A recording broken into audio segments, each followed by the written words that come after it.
Hey everybody. Gonna give it another 20 seconds or so here for ads to finish their advertising shenanigans. We've got some news that I want to open with because if I sit on it, it's just gonna be worse. Okay. There's like me and if when why in this chat room. Yeah, but there's also VOD watchers. I guess. Hey JJ. So the sad news first. We're not doing like compliment sandwich thing here. The sad news first is that Jasmine, our wonderful stream cat of 18 years, passed away this Saturday. So again, 18-year-old cat. She did her damnedest, and ultimately it was quick and painless, which is I think honestly aspirational. So uh, you'll still see her on the Be Right Back screen for a little while as sort of my own personal tribute, and also because I can't get Benny to sit still long enough for a replacement video. Um, but yeah, yes, keep tabs on your kitty's kidneys. Uh, Again, in her case, it was quick enough, which I consider a mercy. That I'm not too worried that we like missed something obvious. What we missed was she's 18, which is pretty up there in cat years.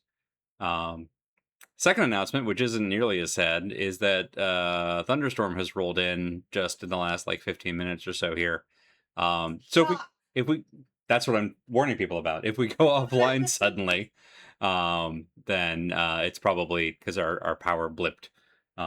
So just forewarning about that, especially given the other piece of news. All right, that's the heavy stuff. I was about to say that's the heavy stuff out of the way, but we're playing more Planescape Torment, a game that is not shy about having heavy stuff in it. So there might be more of that. We'll get to content warnings in a bit. Excuse me. I'm happy for this distraction. That because last time out we did a little sort of Ace Attorney detective story shenanigans. Where we were helping the various employees of the brothel to slake intellectual lusts, I think is the full and proper name. Where there have been who's it a string of thefts of valuable items, at least one of which, actually I think two of which, could be traced back to the same devious armoire, who was not actually an armoire, but someone shapeshifted into an armoire for lascivious reasons. We managed to, because we have neither the strength nor the dexterity to snatch the items from their rapidly moving drawers, we instead um, just sort of begged and whined until they got so bored they fell asleep, and then we took it, which is also a technique I employed as a child. So it's good to know that that still works. Hey, Bedroad. Right, the scent was on the veil. Right, so the veil and the scent were two of the items that were taken. So we got those back to their respective owners. We got oh gosh, we got from an art exhibit. We grabbed a shard of black ice, which is the frozen remnants of the river Styx. So we put it in a frosty mug. We gave that to Merriman, who gave us the keys to Deloria's heart. We gave those to Deloria, and she told us what had really happened with Echo. We gave the Fiend's Tongue to Echo, which was briefly a bad idea, but luckily my kind and brilliant partner had already advised me to buy out everything at the Curiosity Shop. So we already had the Davis tears to counteract the fiend curse, because everyone knows if you put a little bit of angel and a little bit of devil, you smack them together, it evens out the wash.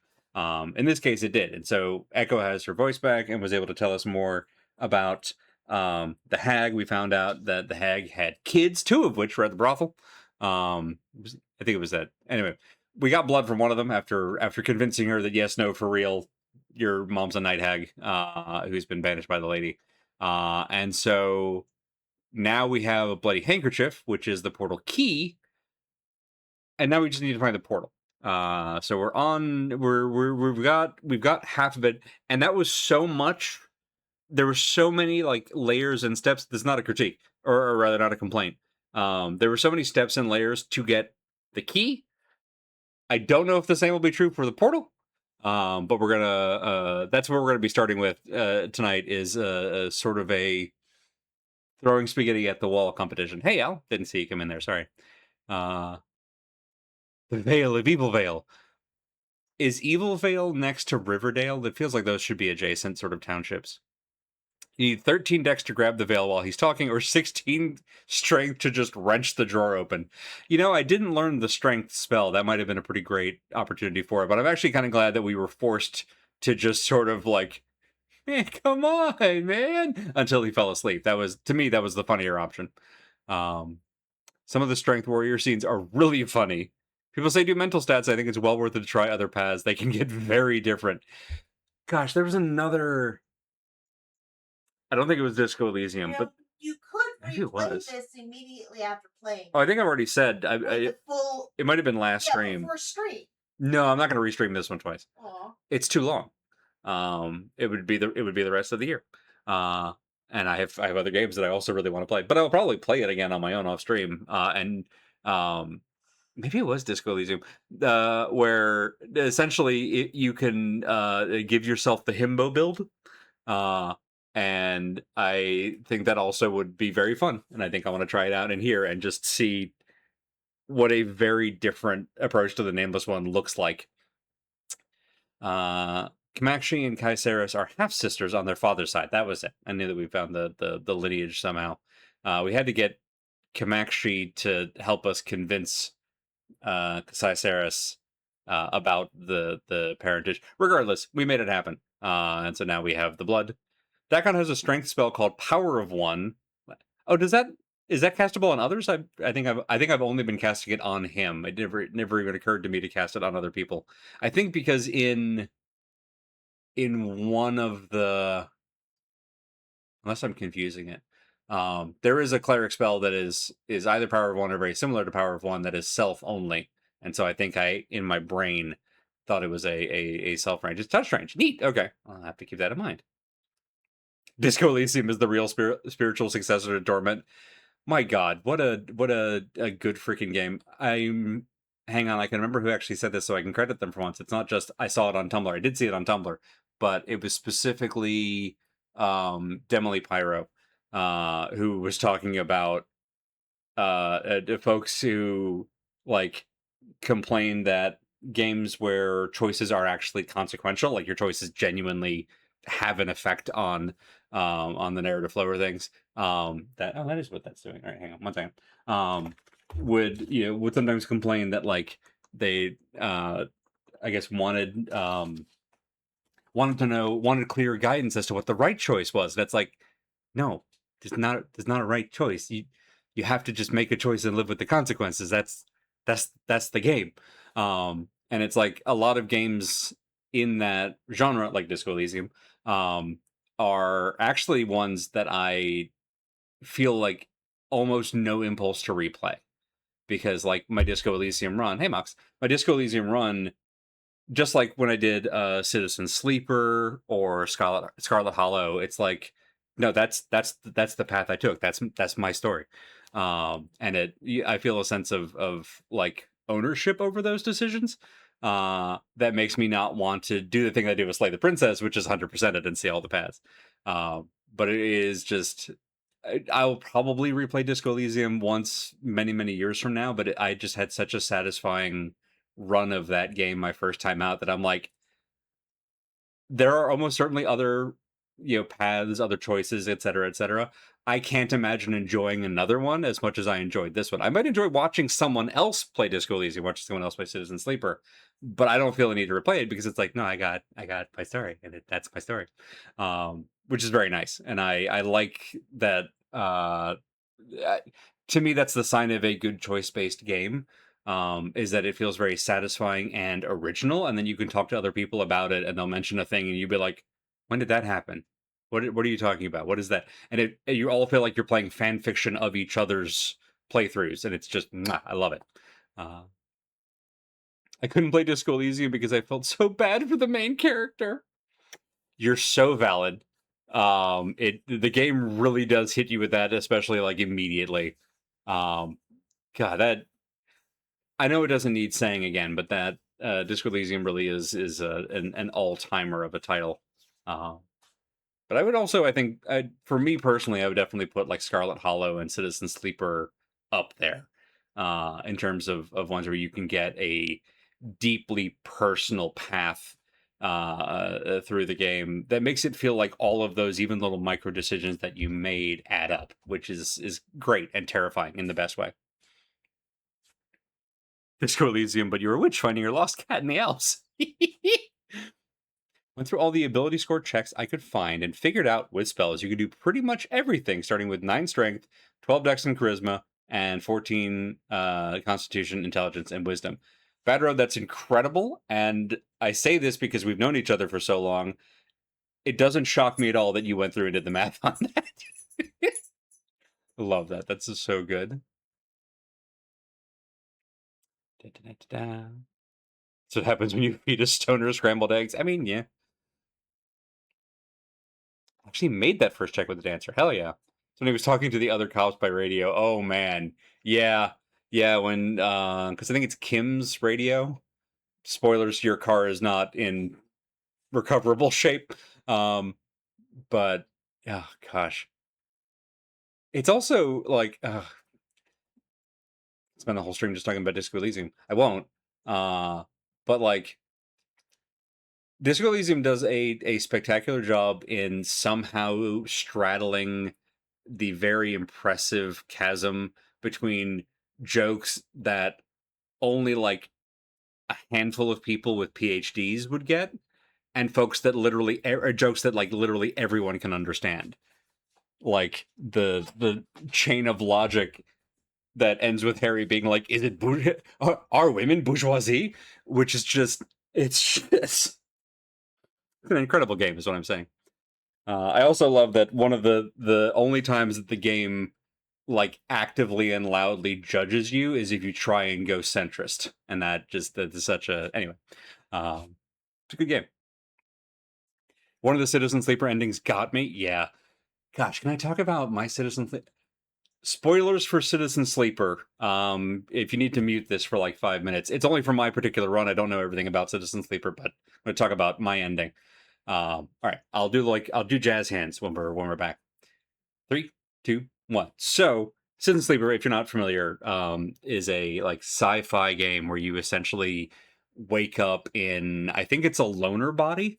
So you're already like, miles in debt, and now you have to figure out how you're going to like go through. It's great like disability narrative in the first act where it's like, okay, now I'm going to try and figure out um, how to like have enough energy to do my job to make enough money to get the like medicine or the surgery or the tune-up that I need to keep this body from literally falling apart under me. Um, and it's that loop for a bit while you're also slowly trying to like spiral up to get out of this so you're not just stuck in this situation forever.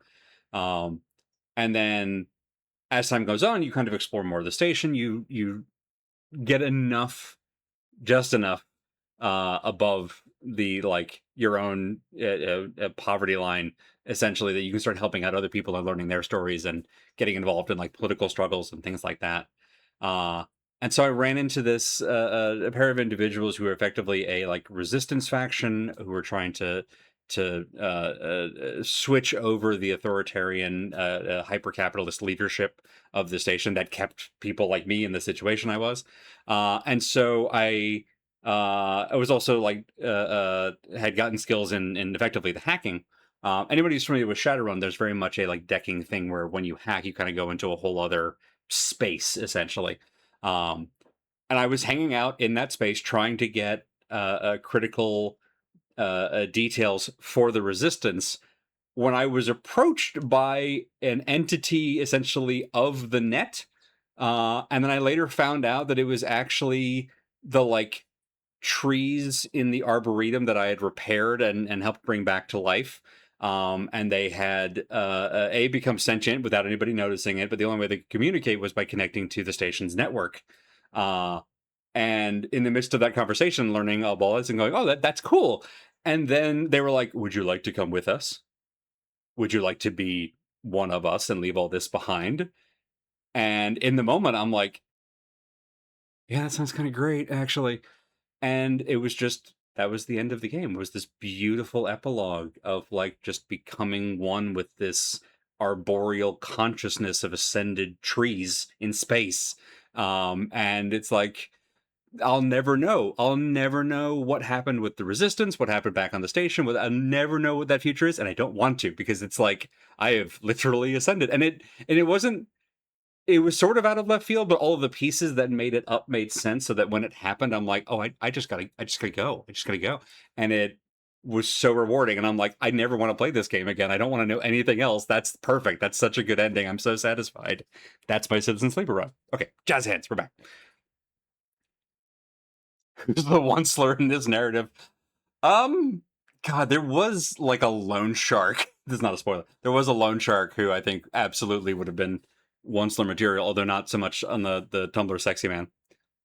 Love the hive mind. See, this is why we get along.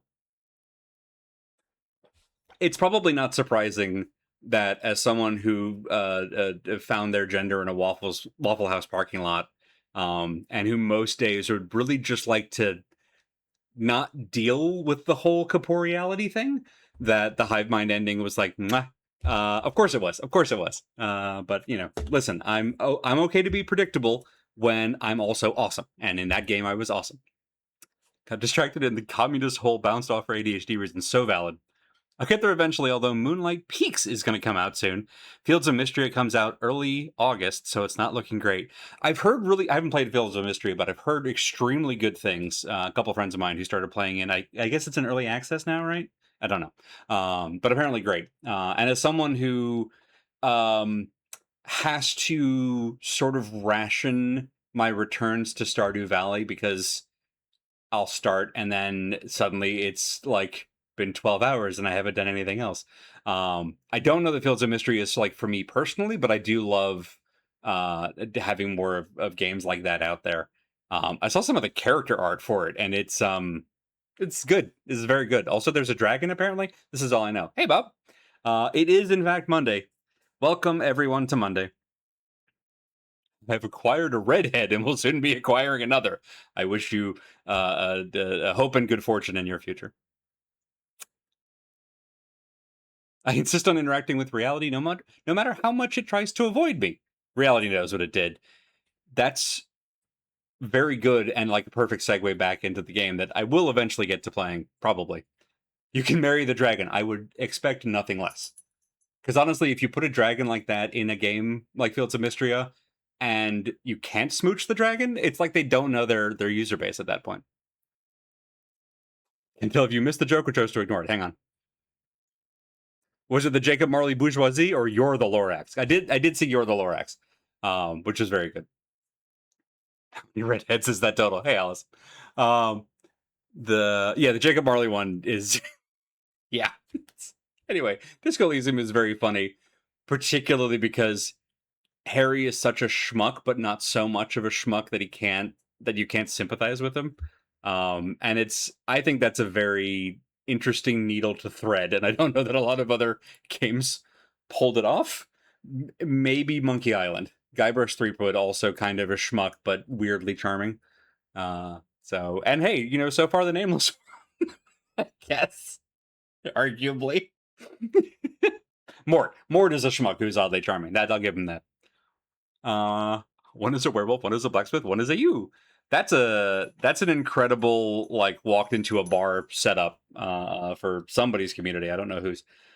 Speaking of community, nope, I don't know. That's not a segue. Speaking of Planescape, we need to talk about content warnings.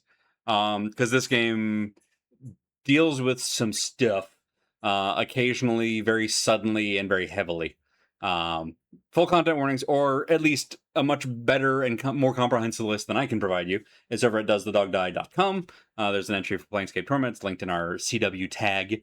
But also the ones that I personally know about, there's been lots of gore descriptions, nothing like visual, just describing of lots of gore. And also a number of people in. I'm trying to think of a way to put this. Mort's here. He's kind of his own content warning. There's a lascivious skull. Uh, so that's, I think, something to just be aware of. I think we're we're past some of the insults in our verbal sparring with Kamakshi. So I don't know that we'll run into too much more of that. But yeah, the biggest one I know of is descriptions of gore and also existentialism because it's Planescape and that's sort of the whole deal. So fair warning on that while we're talking about interacting with reality. Our hair has been on a journey. Light brown as a kid, shock red as an adult. Now it's almost black and gray.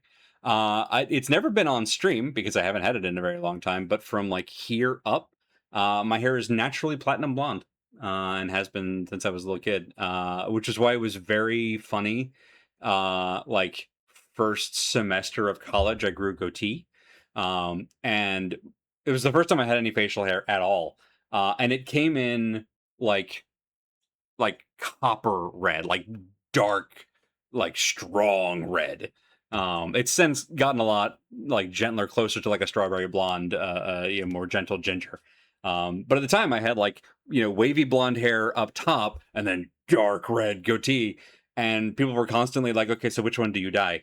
And that's just how my genetics work. So thank goodness I went bald at 23, and now there's no question about it. Although I do still have the blonde eyebrows, which is fun, because sometimes they just don't show up on stream at all, and that's always interesting. Surprised to see his beard was red. Me too. Eyebrows. Footy cootie. Bright red goatee, platinum hair. Your destiny is to kill Guy Fieri. Yeah, I'm actually kind of glad that I got that out of the way because if Guy Fieri had been a thing when I was in college, I'd have never lived it down. Although I would have had a costume every Halloween without having to work for it, so that's nice. Yeah, but Guy Fury eats. But You'd be happy. that's true. Guy Fieri eats, and I do kind of have his figure now. Uh, youngest brother had brown hair and a red beard, and then yeah, so like both of my parents have the color changing thing where like um my mom, when she was in her 20s and 30s, had the same platinum blonde hair. That's, I think, where my brother and I got it from.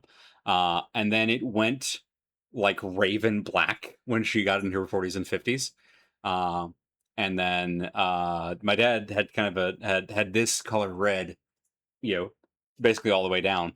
And then it slowly started going blonde in reverse. So like the top of his head was strawberry blonde, and then this went yellow, which was just very funny. So yeah, we're all not shrinky dinks. There was that toy in the 80s where, or was it like color change Barbie, whatever it was, where you would put it in like hot or cold water and it would change color. We're that. Rama one half. So yeah. Somehow my brain went from Jacob Marley to Rob Marley to reference missing to remember Edward Hyde was a governor of North Carolina over 150 years before he was half of a strange case. Bob, I know it doesn't stand out in this particular chat, but your mind is fascinating. Sort of a cross between like a maze and a tumbleweed, and it's just full of delights, like a bedazzled tumbleweed. I think there's a mermaid Barbie with a color changing tail. That's the one I was thinking of. I feel like there were also maybe they were trolls. There were some toys in like the early 90s where I feel like the hair could color change, but maybe I'm thinking of something else. Rob Marley is a different person from Bob Marley. Yes. There's been a lot of We're color changing talking about Barbies. the Carolina Lord proprietor Edward Hyde? Apparently. Huh. Heat sensitive paint was huge. It's funny because not that I'm tuned in to kids' toys as much anymore. I imagine most of them are just Roblox bucks. Robux? But like is the fact that we don't hear a lot about color changing heat sensitive paint because it was bad? Because the pigment's expensive. Oh, because it's expensive. Okay, that's a better one. And part of it So it's not is, asbestos. Good, good, good. yeah, it's expensive, and the temperature at which it turns Yeah. is such that is very specific. Like we're talking within 2 degrees. Okay, so And there's a it's very narrow one or window. the other. Yeah. And that narrow window is slightly above average body temperature. Oh, interesting. Okay. So for most applications, fucking pointless. Right. Yeah. It only really works for like cool toy. Right. Yeah. Or fingernail polish. Or fingernail Because polish. the tips of your fingers are usually cooler. Right.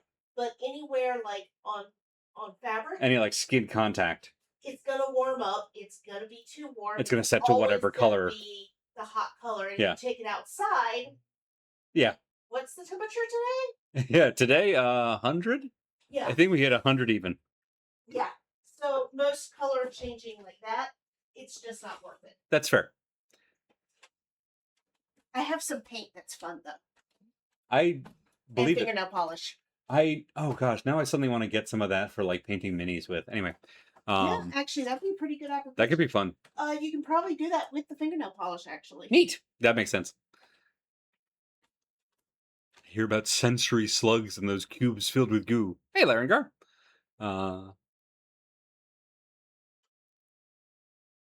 See that? Huh? I was distracted. What preceded that? Huh? I was distracted typing something about my brain. I was talking about the color change, the stuff, and trying to figure out if the reason I don't hear about it anymore, other than just not being connected to kids' toys, is that it was like toxic or something. And my partner was like, no, it's just extremely limited use and very expensive. So that makes sense. Okay. So you were thinking, that's the sweet earth. Hey, we've matched our previous record of about 30 minutes of babbling. I just want to say, and this is going to sound maudlin, but you're just going to have to put up with it because you're already here. That I appreciate y'all being here and helping me think about anything else. On that note, Planescape. So, because I don't think I talked about this really, I vaguely alluded to it. But I'm gonna do this in the meantime. Hi, Mort.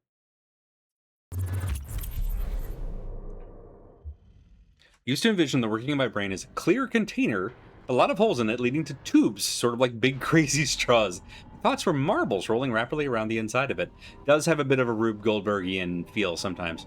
Whenever one fell into a hole and started whizzing through the tube, no notion of where the other end was, that was my brain going on a tangent. I love that. That actually, that fits so much better than a lot of other analogies. Because like the ball is going somewhere. It has it's got a destination. It's not just like ping ponging off of stuff. It is going somewhere. It's just not necessarily it plinkoed down the wrong side. And now it's off over there. Recently saw somebody with a lava lamp collection and immediately had to clamp down on a new expensive hobby. Right, the thing I was going to say. Okay, so we have this. We have this bloody handkerchief that Catharsis, that was her name. So we have the bloody handkerchief, which was the portal key. Now we need to know where the portal is, and I don't know where to start. But a couple streams ago, so not prior to last stream, Bad Road gave me some very helpful spoiler-free advice, which is remember to talk to your companions. And I think that's actually of discipline is impressive, Dakon. Well, they're going to just do it to themselves if we don't get in there. So I think the first thing that we're going to do is actually just like chat with our party and see if any of them have leads. And then if not, I've got some other ideas that we can kind of throw at the wall before I have to like hate chat this whole situation. There's so much liquids that make them cool. You're not wrong. But also, yeah, I understand the urge of like, ooh, new hobby. No. A lava lamp collection with one lava lamp, but the lava is full of metal filings. No interesting glowy, just black blobs. Upside magnet.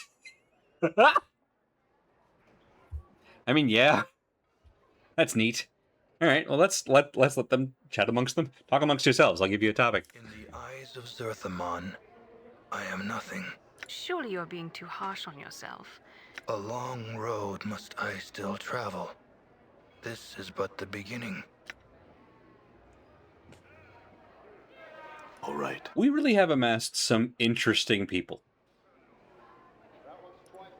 And I have a like slight fondness for Dakon, possibly because he's been with us as long as anybody who isn't Mort. But a lot of it, I think it's just that voice work that I enjoy. It's a fun little side quest. If you talk to the Harmonium Guard, oh yeah, we talked to Corvus last time, and they have like a crush on somebody. I'm glad you reminded me of that. That's in my notes somewhere, not these notes. But oh yeah, we still never found the decanter. Well, I'll save that. First, the thing I meant to do. All right, let's go down the list. What Dakon. is your will? There are things I would know, Dakon. Nice peal of thunder. Ask you about our travels. What can you tell me about the city of Sigil? It's known by the name Sigil among the people. It is known as the city that does not know itself. I feel like we've had some of this conversation before. There will be some repetition. Sorry, everybody. I'm scanning for clues and/or companion side quests, and whichever we get, great. It doesn't know itself. What do you mean? The city exists, but it does not know itself. In not knowing itself, its existence is flawed. Flawed how? City exists in opposition to itself. It has set itself apart from the planes, yet it seeks to be everywhere at once. Its walls are doors, yet it keeps these doors locked.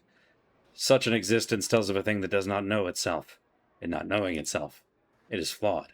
Wow, we have so many options here. Good, okay. Making sure I didn't haven't tried it, but that was me trying to form 3 different sentences and getting through none of them. I was trying to make sure I had caught up on chat. All right, so let's see. We got when the city is everywhere at once. What do you mean? Its walls are doors. These are giving us information I think we already have, so I'm more inclined to look further down. What if the city is not flawed? A thing does not need to be ordered and have a purpose to know itself. What if these contradictions are strengths that you cannot see? What if the city is not flawed and you just don't know the reasons for its contradictions? There's order in everything. Perhaps there is an underlying pattern that you cannot perceive. You speak as if the city is alive. I'm going to go with this one. Maybe there is an order and you just don't understand it. Your question a question. What if the city is flawed and you see its contradictions all around you? Yes, this was the one we took that like got our like reality shift ping thing. To your question a question, you claim the city's existence is flawed. You've accepted this rather than explore the possibility that something greater may exist. That suggests you are flawed, and that you do not search for knowledge, but only for a convenient answer. Dakon falls silent. There is no knowing the answer to the question we have asked, yet the city exists. That is all. I would maintain that we know ourselves by the questions we ask and the ones we do not. If we cease asking questions and accept only what we can perceive, then we will cease to know ourselves. Dakon's voice has changed slightly, becoming heavier. Such words have been spoken before. I have heard them and know them. Where have you heard them? The words are mine. Once I knew them and knew their meaning. I'd forgotten them until you spoke. His gaze travels through you, and his blade stops shimmering, bleeding of all color until it's translucent. How is it I know your words? I spoke the words, but they do not belong to me. Others may know them, for the knowing of it lies within all things. Humans call it wisdom. Other things I would know. Travels. That's it, hey. I want to follow up on this. Let's see. Doesn't know itself. You speak as if the city is alive. That's the question I wanted to ask. Its flawed existence must be why the lady goes to such trouble to keep gods out. I mean, yeah. Why would you humans name everything? Nothing is real until you name it, control it. What of the mighty river? Does he have a name? May not be aware and know itself in the sense that you or I might know ourselves, but it lives, it grows, changes, and touches the minds of all that live within it. All right. We've demonstrated a loop. I talked to you about your teachings. Give up my current profession and resume this. No, I don't want to be a fighter again. Teach me anything of the art. Know that the way of the people is not the same as the art you have come to know. It is not the energy that gives strength. It is knowing the self that gives strength. Teachings of Zerthamon speak of such things. And would you teach me the way of Zerthamon? Do you know what you have asked? The texture of Dakon's blade flows until it becomes a stone. To walk the path of Zerthamon, you must know of the people. The knowing of such things by one not of the people is a difficult matter. There are those not of the people who have heard the way of Zerthamon, but they do not know the way. It's a closed practice. It's a sir. close practice. Dakon is kind of a wiener, but he's our wiener. That's sort of my take on him as well. Dakon, I want to know of the people and know Zerthamon's teachings. I believe there is wisdom to be learned of such things. Updated my journal. Hooray! Progress. He should have made you ask 3 times. You should have made us ask 3 times. Know that I have heard your words, and I shall test them. To learn, you must know the people. To know the people, you must know the unbroken circle of Zerthamon. Dagon holds up the stone disc in his possession, and his spider-like fingers hook into its sides. There's a click, and the plates of the circle slide into a new configuration. He reverses the motion, sealing the stone. Know the first circle of Zerthamon is open to you. Study it, then I will hear your words. Cool. Go to class. Is that this? Use it. The small round stone is the unbroken circle. It is made up of a series of interlocking circles that fold out from one another. Complexity of the plates and the intricacy of their links prove the text was constructed by a master artisan. Unlock the first plate. You mirror the motions that Dakon made upon the circle, and the plates give way at your touch, rings sliding into a new configuration. Upon the rings are a series of symbols. The script is like no writing you have ever seen. It's a series of interlocking geometries, with circles predominating. Just looking at it, you know the symbols, and know that you can read them. Read it. Know that we are the first people. Read more. Once all was chaos. The first people were thought drawn from chaos. When the first people came to know themselves, they were chaos no longer and became flesh. With their thoughts and knowing of matter, the people shaped the first world and dwelled there with their knowing to sustain them. Yet the flesh was new to the people, and with it the people came not to know themselves. The flesh gave rise to new thoughts, greed and hates, pains and joys, jealousies and doubts. All of these fed on each other, and the minds of the people were divided. In their division, the people were punished.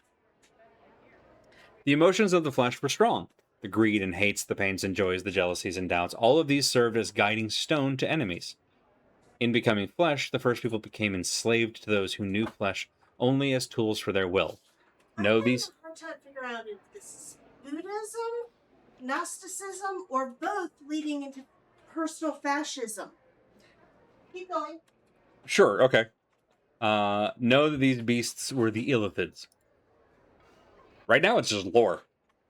The Illithids were a race that had... the Illithids were a race that had come not to know themselves. They had learned how to make other races not know themselves.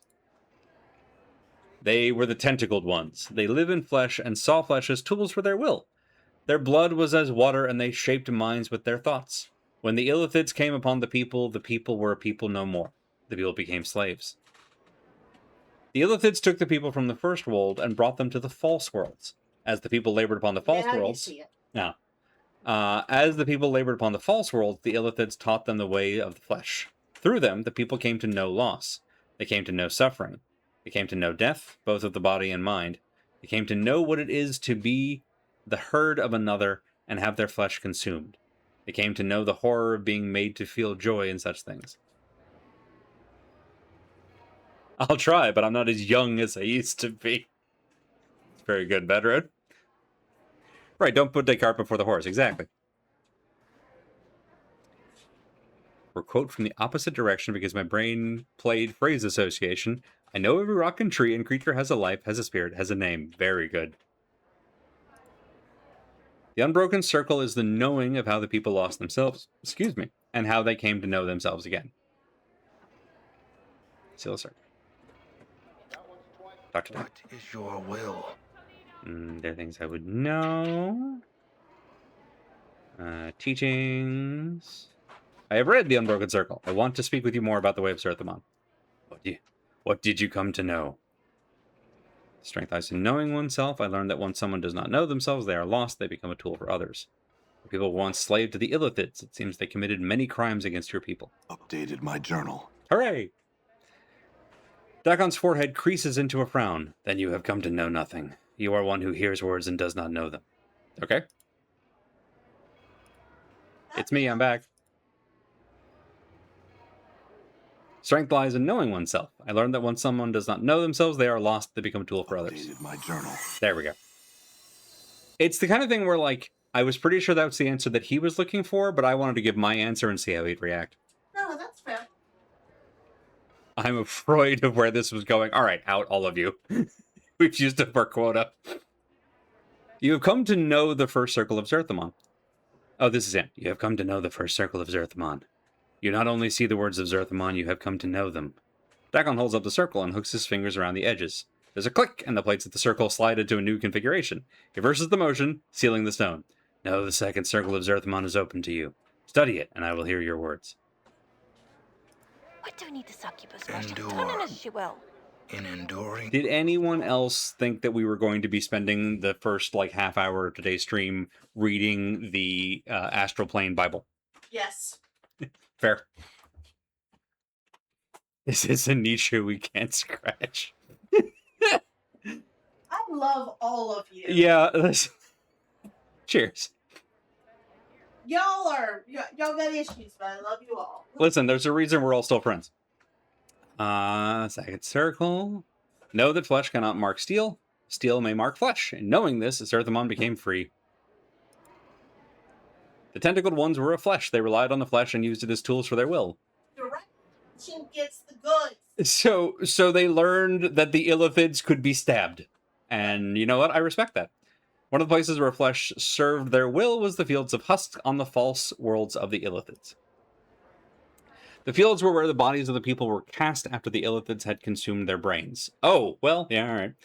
When the brain had been devoured, the husk came to be fertilizer to grow the poison-stemmed grasses of the Illithids. Zerthamon worked the fields with no knowing of himself or what he had become. He was a tool of flesh, and the flesh was content. It's upon these fields that Zerthamon came to know the scripture of steel. During one of the turnings, as Zerthamon tilled the fields with his hands, he came across a husk whose brain remained within it. It had not been used as food, yet it was dead. The thought that one of the husks had died a death without serving as food for the Illithids was a thought Zerthamon had difficulty understanding. From that thought came a desire to know what had happened to the husk.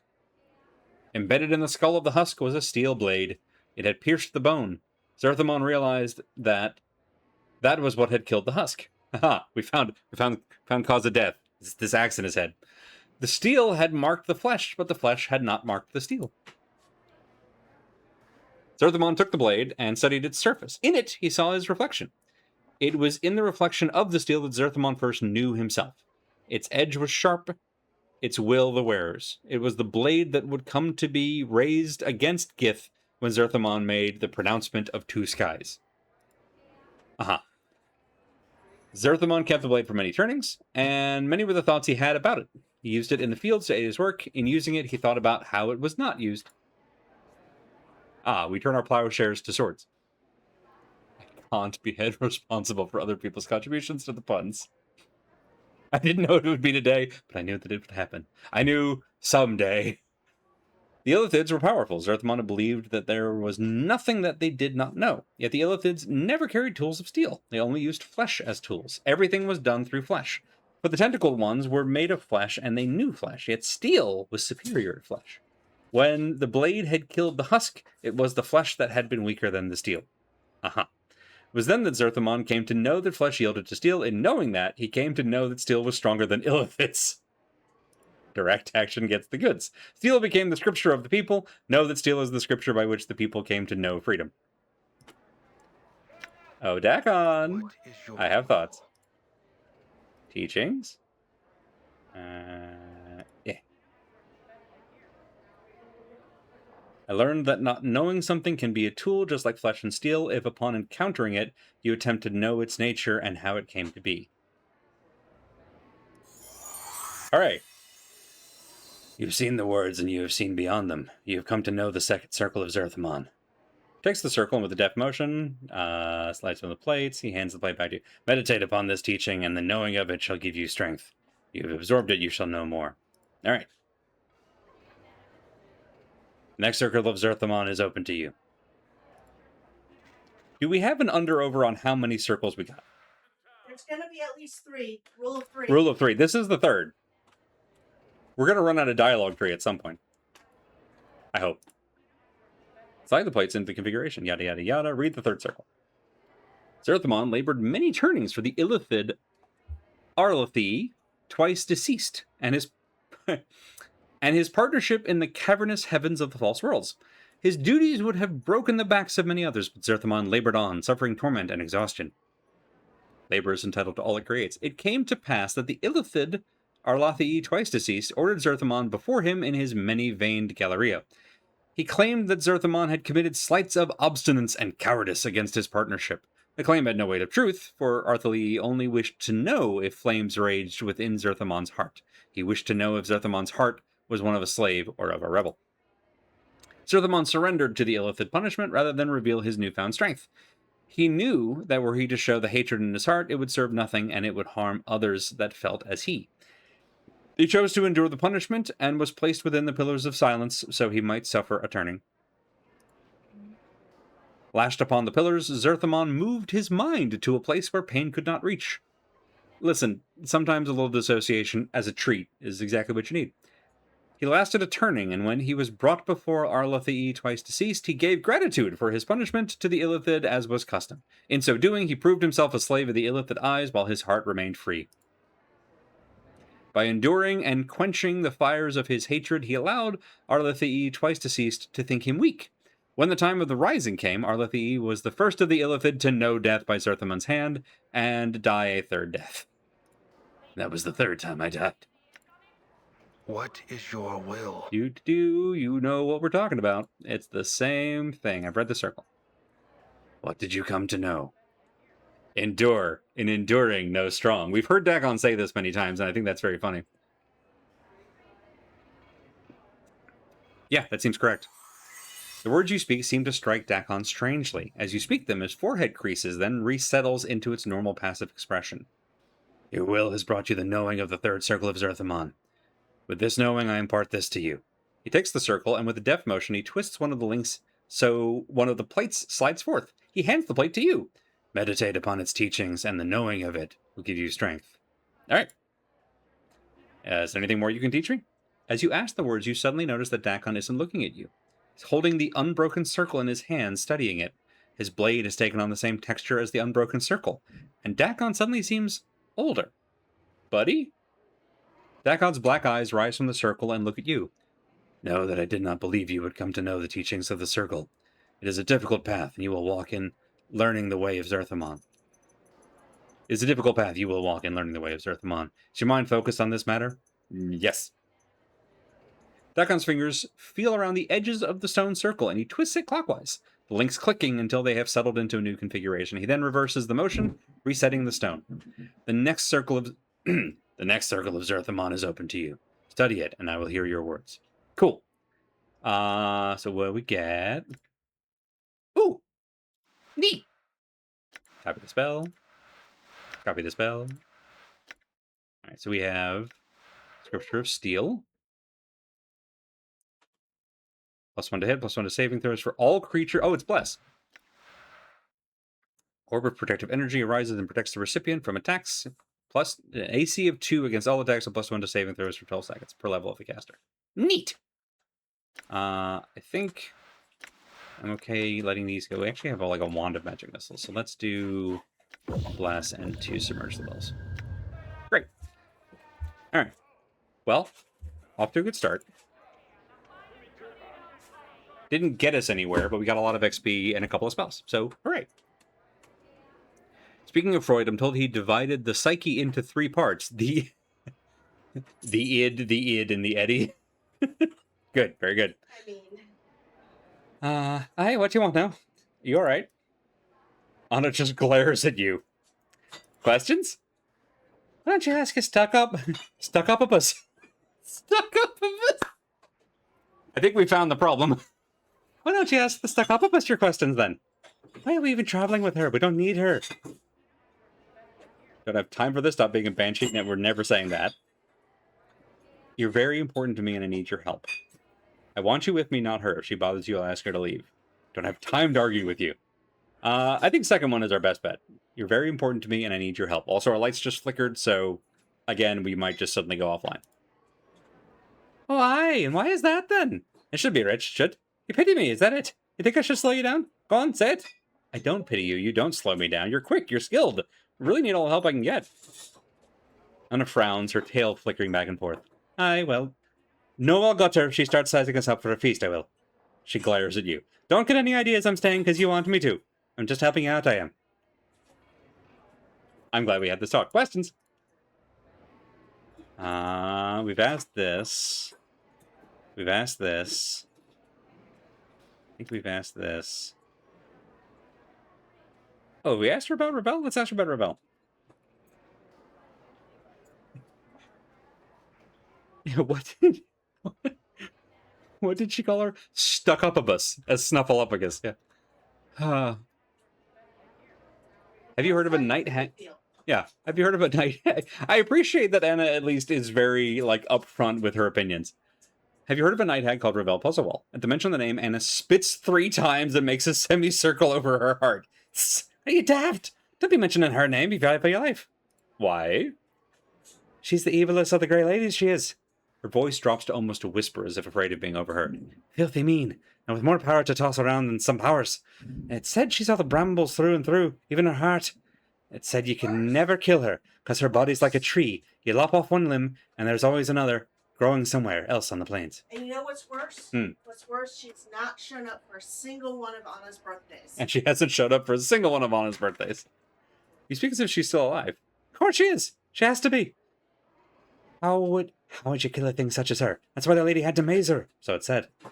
Other questions? Do you know where I could find a piece? I mean, we're holding a piece of it.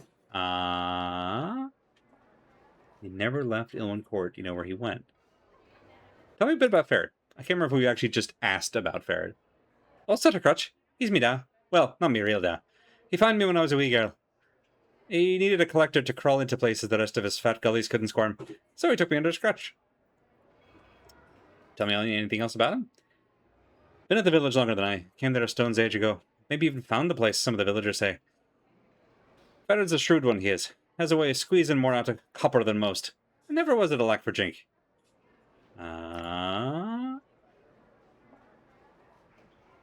He sure didn't show much wealth when I visited him. He must be squeezing copper tighter than you think. Hey, he doesn't show it. He's a pack rat, he is. He don't like others to be poking about in his things, so he keeps them hid. So he has his valuables hidden away? Oh, aye. To hear tell, Suttercrutch has got a stash pit somewhere close to him. It's the only reason I can see why he set up keeping that filthy drafty hole it is. Nothing but stinking shadows. And that's where he put the tribute he gets? Aye. Now what were you on about? You planning to rob him?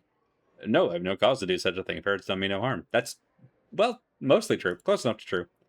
Well, good. I'm warning you against such a thing, I am. Farad can be daft sometimes, but he's mean as fiend spit when he gets worked up. And he loves his keepsakes, he does. Where would he keep it? Well, I know he's never left his hall to get his tribute when he needed it. He wouldn't want to walk far from that lame leg of his, though.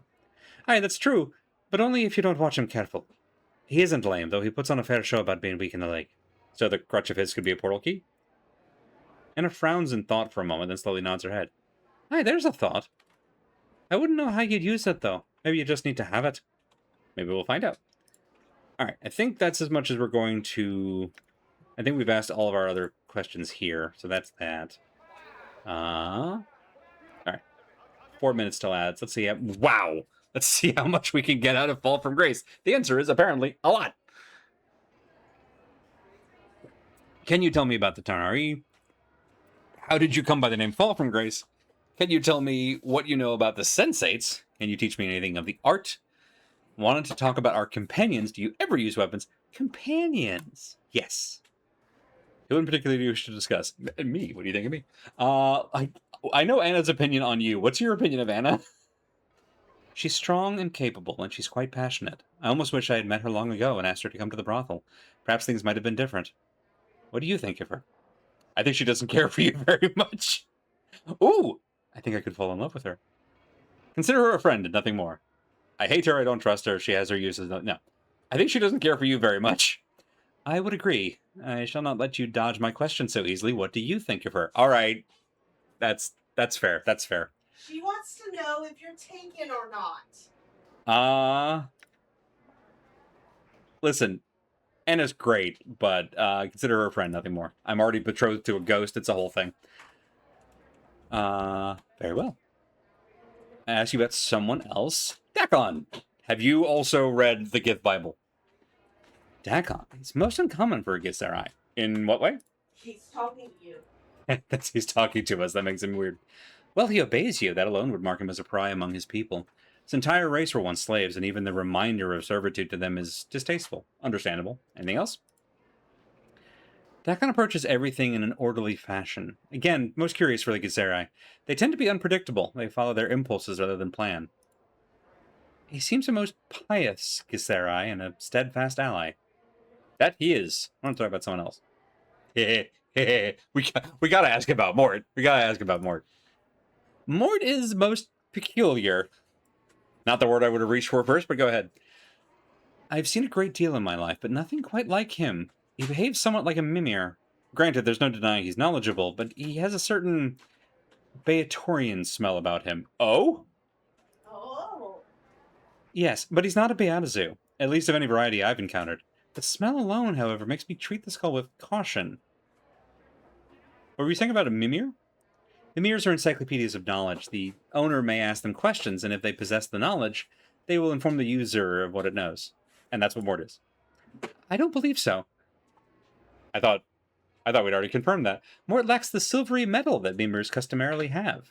He seems to have an attitude of his own. Such qualities are not present in conventional mimirs. He may be one, but he's unlike any I've ever seen. Okay, so he could still be just a weird little one-off. Which, to be fair... Conventional mimirs are recording boxes. They aren't sapient. Right, it's Wikipedia on a skull. Yeah. He's Uh... a little talkative. I don't think he's a mimir either. Perhaps there's some way to verify his authenticity, but I would not do one with you if you value him as a friend. If you do, you must accept what he has told you. All right. Well, yeah, we got a minute left. What do you think about me? What do you wish to discuss? Curious your feelings about me. A lady must have her secrets. All right, you know what? That's fair. I walked into that one. Also, clearly she likes you. Do you have any idea who or what I might be? I freely admit that you were something of an enigma, but I find such mysteries intriguing. Shall we attempt to puzzle out your situation? No, let's leave it for later. I'm going to say yes, but first, we're going to go to ad break. We're going to run 3 minutes of ads to knock out pre-rolls for the next hour, and then we'll come back and continue this intriguing conversation and see where it goes. See y'all in a few.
Do you have any idea who or what I might be?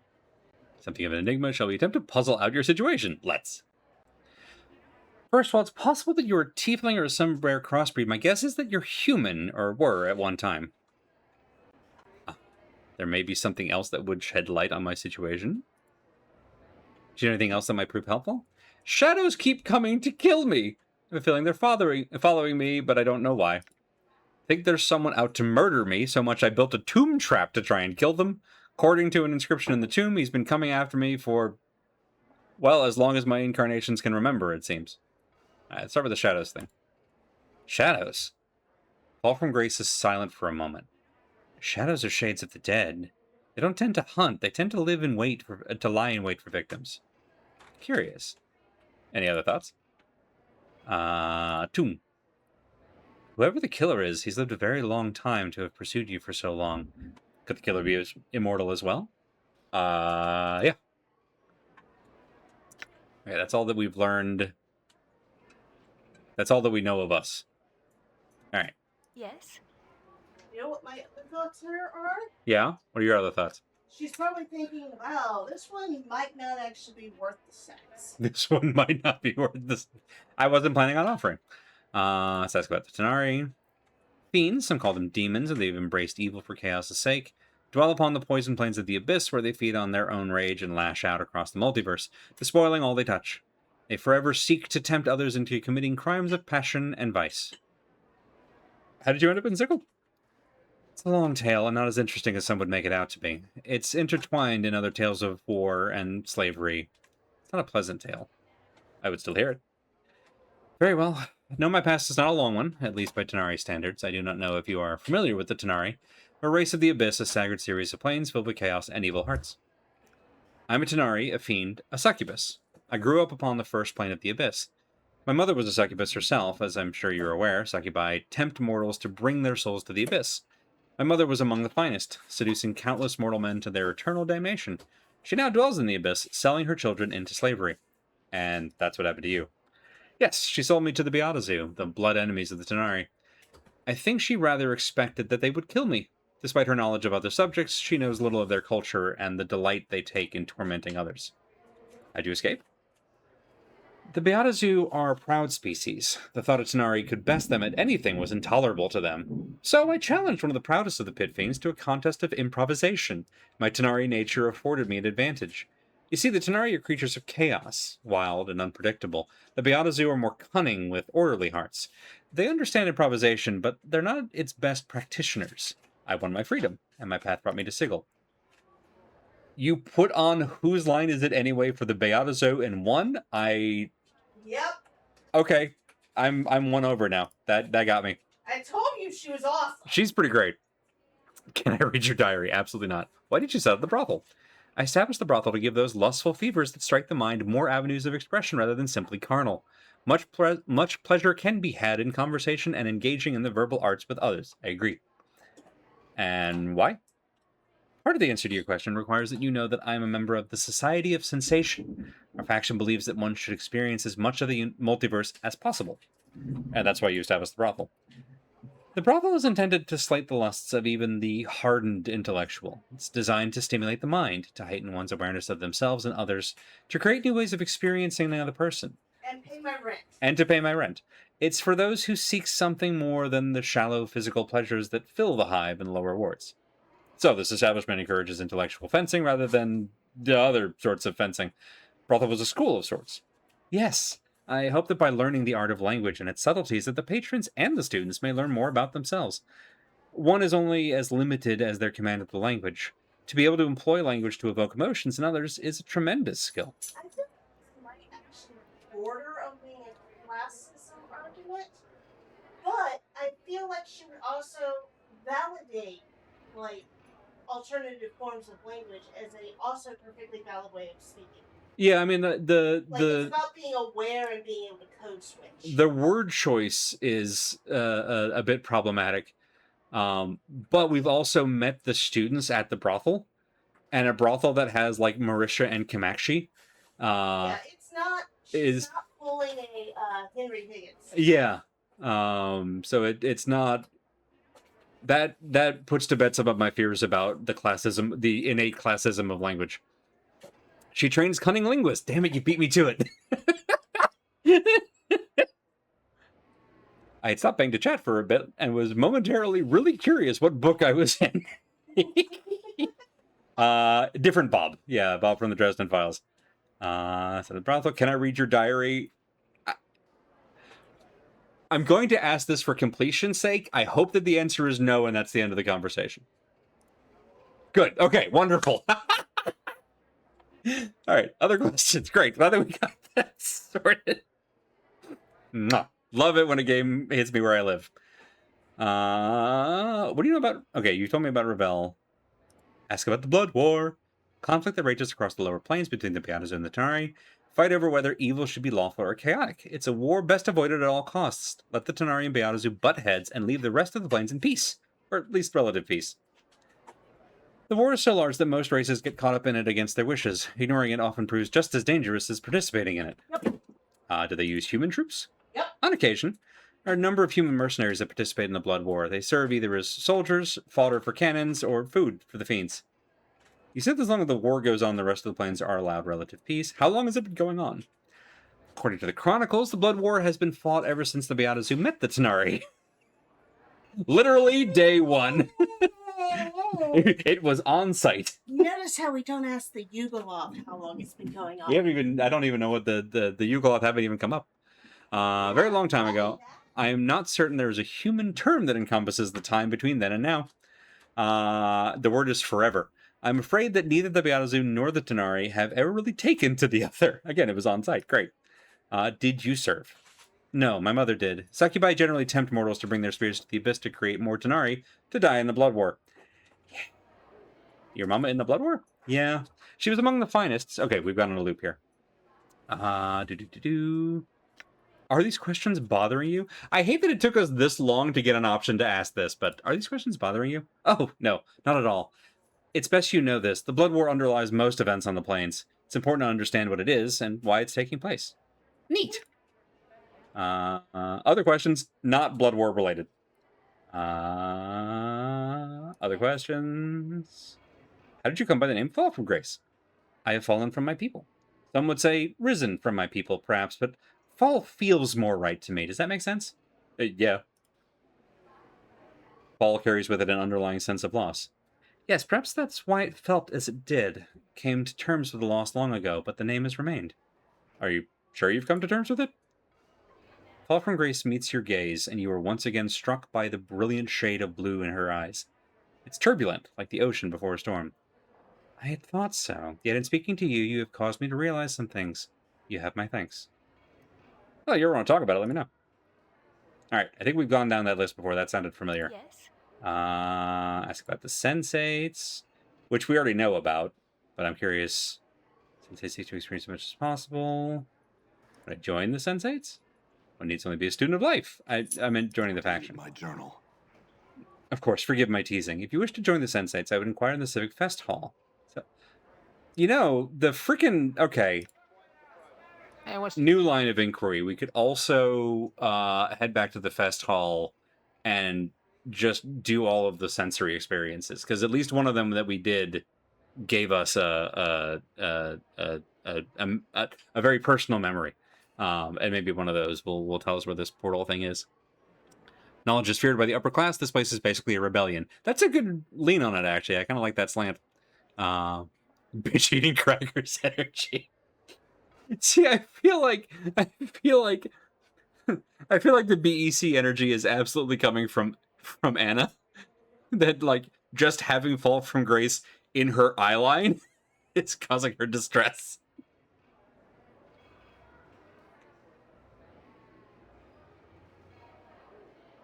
Alright. We'll catch up on the lots at some point. Alright. Hey, Mort. Can you read me what's tattooed on my back again? Come on, Chief. Don't tell me you forgot again. Just refresh my memory.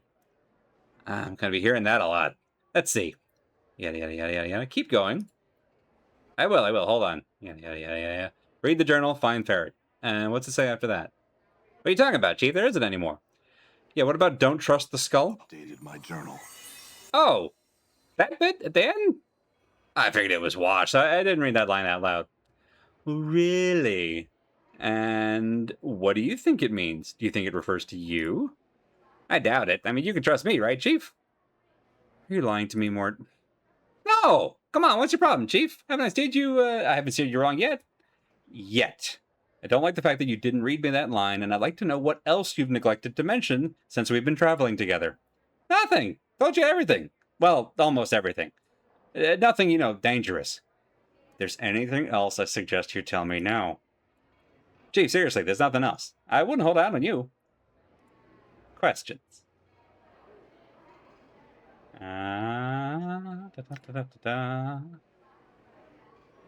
Hey, bud, you said you're a Mimir, right?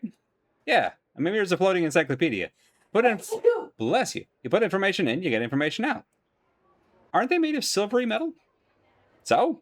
Maybe some are, but I'm not. And there's stranger things on the plains than that. I don't think you're a Mimir, Mort. What are you? What's with the interrogation? What do you know about Mimirs anyway? I know enough to think you're lying to me. First, that bit about the missing line from my back saying not to trust you. Then this. What am I supposed to think? Okay, I'm not a Mimir, but I know a lot of stuff, so I might as well be. What are you? I'm a floating skull who knows a lot. And the Beatorian smell you have? What would you know about Beator smells like? Unless... Hey, you've been talking about me with the Tanari, haven't you? What does she know? She obviously touched on something. That is a Beatorian smell, right? Well, yeah, but... Well, yeah. So I smell a little. Excuse me. Why do you smell like Beator? I was in the Hells for a while. Kind of a long while. The stench kind of grows on you. What were you doing there? Ooh, hello. We've gone down a rabbit hole. Have we actually cornered the skull? See, well, okay. There's this pillar on Avernus. The first layer of Beator. It's called the Pillar of Skulls. It's more like the Pillar of Heads. To hear some bashers tell it, it's supposedly made of the heads of Burks, mostly sages and scholars, who used their knowing of this and knowing of that when they were alive to stretch the truth a little. So much they might have hurt or killed someone by doing it. Well, when I died, I ended up there. Funny, huh? No, not really. Yeah, you're right. It's not funny at all. You see, I think I knew a lot of things when I was alive, and maybe when I did know something, I didn't always tell the truth about it. I'm thinking that when I bent the truth once or twice, I may have led to someone getting penned in the dead book sooner than they should have. It was me, wasn't it? Mort looks at you for a moment. Yeah, I can't say how I know it, Chief, but I think so. I think you were the one that got me sent there. The last twig in the bundle before the whole load snaps. The thing is, I can't remember what happened. I don't even remember being human or what my life was leaving life before I woke up on the pillar. And what did you forget? 12 fucking 1,000 XP per dialogue. Don't really see that in games. It's true. That's... Sidebar while we're on that. One of my absolute favorite things, I've been talking with a friend of mine who has finally kind of given up the ghost on running Dungeons & Dragons specifically. Still wants to do, like, tabletop, but just not D&D. And one of the things I was talking about with her was that, like, I liked that particularly in... I don't know where I first read it. I think it was in 3rd edition. That one of the things that the DMG specifically points out is that, like, if you plan an encounter and that encounter has a certain amount of XP worth of monsters in it, right? So your GM plan is they'll go here, they kill these things, they'll get X much XP, and your players instead find a non-combative solution, some other way to avoid the conflict, to get around it, to bypass it or whatever. They should get the same amount of XP for their cleverness of subverting or diplomatically making their way through it, because they should be equivalent. It should be worth as much to encourage your players to look for other solutions and approaches. And it's a great little paragraph that just because you think things are going to go away, be ready for them to go some other way, but don't penalize the players for that, where it's like, oh well, you could have had all this loot and XP, but you chose to be diplomatic. It's like, no, you should still be rewarded for that. In fact, arguably, the more so depending on the situation. And yeah, I like that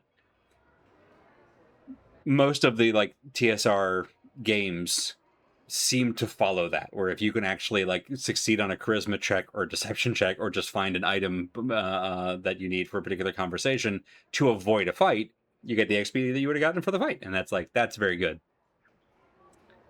Pretty much the way of things when you die, as I'm sure you're no stranger to. You just forget. I figure I wasn't a sterling member of the community when I was alive, but hell, who is? It's just, I can't help it. Nothing's worse than being honest all the time. Except being sentenced to the hells. That sounds a lot worse than telling the truth. Yeah, you're right. Again. Mort clicks his teeth. The way he does, it reminds you of someone drumming on their fingers. I guess just all that good and evil and lying and cheating catches up with you. And when I got penned in the dead book, it was my turn to pay the ferryman. How'd you escape? Updated my journal. Well, you helped me, Chief. When you showed up at the Pillar of Skulls, I pushed my way to the front. My obvious know-how and charm attracted your attention. You knew that I was the head that knew the most, so I cut a deal with you. What deal? As Mort speaks, your vision seems to bleed into a fiery red. You hear a howling, horrible, screaming tower of voices, chittering, screeching, hammering, all of them begging, screaming to be freed. And Mort's voice, faint, almost lost in the horde. He sounds desperate, frightened, and pathetically, tragically lost. You, Skull, speak. Howling voices fall silent. You watch the tiny red-lined skull, its cracked features cast in a hellish light, turn its eyes upon you. Blood and ichor has streamed across its features, and its teeth chatter as if cold. I can help you. I know what you seek. All these heads, all their knowing, just please, I beg you, free me. Let me help you. Tell you anything. Everything. Will you? Swear it, Skull. Swear you will serve me until my end days, or here you will remain. I swear. Just, please, free me. You watch as Mort sickeningly swallows, his pride almost a tangible thing. I beg you. Let me help you. Please. So I have to point out, Nameless One, that any kind of a deal made under duress like this is, you can't really hold the skull to. Very well, I shall free you. AD&D tried to encourage that in a lot of settings. One of the reasons I always felt like 3E was too video gamey. 3 being the version of D&D that I spent the most time in, I have a little bit of a warped affinity for, but I also know that in a way very similar to a number of video games, particularly like MMOs, the longer it went on, the worse it got in a lot of ways. And so it's hard to gauge it because it was a very different animal nearer to its origin than when there was so much splat material. And the OGL was great. I think that was a fantastic thing. But it became a point where there was so much usable stuff that you could have an entire game that used almost nothing vanilla, which isn't necessarily a bad thing, but it made it so that lots of little surprises in interactions and playtesting. It was sort of the commander format of D&D after a while. And I assume that 5e is going to get there eventually, but it's off to a better start, I think, at least. So that's nice. Then again, it has the lessons of 3rd and 4th ed to work from. Your vision slides as if you're moving, and the howling, screaming cacophony begins again. A nightmarish horde of howls and catcalls and taunts and insults. The feel of your hands sliding into the filthy quagmire of the pillar, the biting of fangs and mandibles, your hands locking around the tiny skull and ripping, tearing it from the pillar like an old scab. It is done. You look down at the bloody skull in your scarred hands, its eyes covered in ichor from the pillar, its teeth chatter once, twice. Reminds you of a wailing newborn, helpless, and in the eyes of the man you once were, pathetic. He's your little baby Mort. He's your little baby. He's just a little guy. Adorable. He's just a little guy. I have freed you. Now your life and your death is mine. Mort. 24,000 XP. And I think that's deserved, considering that we just unearthed all of this from the skull of all people. May have broken your friendship. And may have broken our friendship. Your vision swirls the mists of the... So the thing is, this memory also really highlights that the Nameless One is a dick, particularly when we're not playing them. Your vision swirls, the mists of the past drifting away, and Mort is still chattering on. We talked for a while, Chief, you and me, seeing whether the arrangement would work, and I think we both were really impressed with each other. So you invited me off the pillar, and I've kind of been with you ever since. What happened then? Well, I didn't know I'd lose most of the pillow's knowledge once I was out of it. I mean, how was I to know? I'd never been off the damn thing. But you were pretty understanding about it. You lost all the knowledge? Vision swirls again, making you dizzy. You feel your gut churn. You hear the cracking, snapping of bone, and Mort's howls, howling in pain, screaming for someone to stop killing him, and your hand lashing out again and again. Holy crap! I take it's only one of the costumes he wears. Yeah! Yeah! Damn you, Skull, you lied to me! Thrust you back in that Daniel pillar and leave you to die there! There is the chatter of bone against what sounds like metal, a floor or a wall, and the skittering of teeth knocked free. You can hear Mort mewling like a beaten dog for you to stop.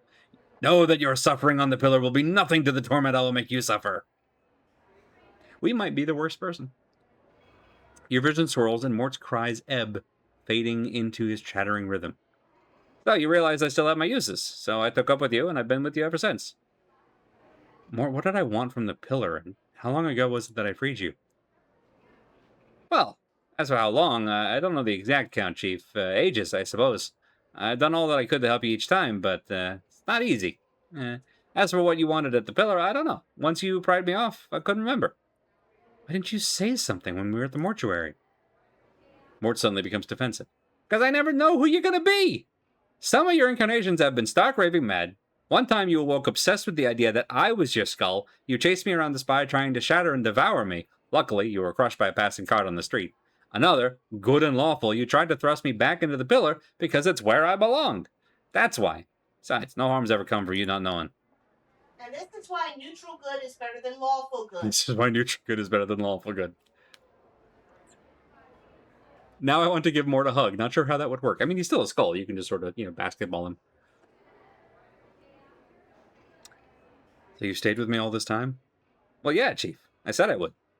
Mort always keeps his promises. Well, most of them. There was this one chit on Arborea who, You suddenly realize that Mort's tone has changed.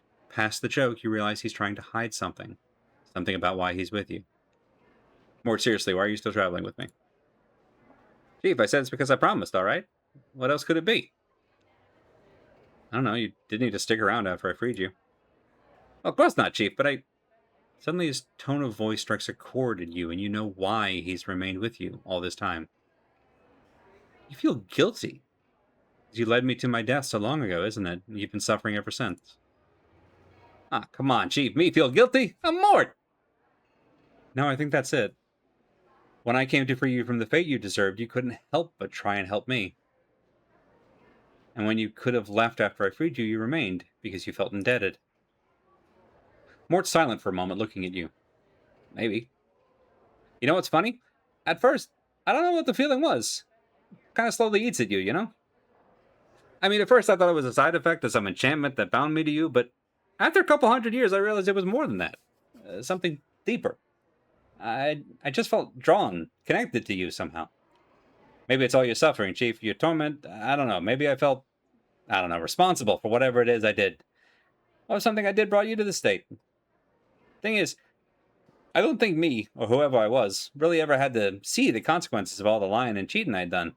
When I saw you for the first time, when I was trapped on the pillar somehow, I knew that you were the one I betrayed. Once, long ago. And that's all I know. Thanks for coming clean, Mort. Journal. Nah, don't thank me. Mort sighs, and to your... Whoa, hang on. Did Mort just level up? Nah, don't thank me.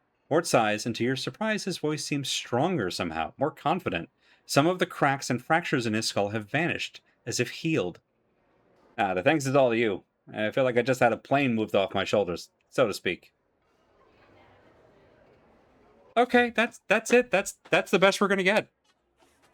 Even better, Mort got Catharsis. I cast Catharsis. Holy crap. Paladins need to remember they won't fall just for doing something chaotic. Yeah.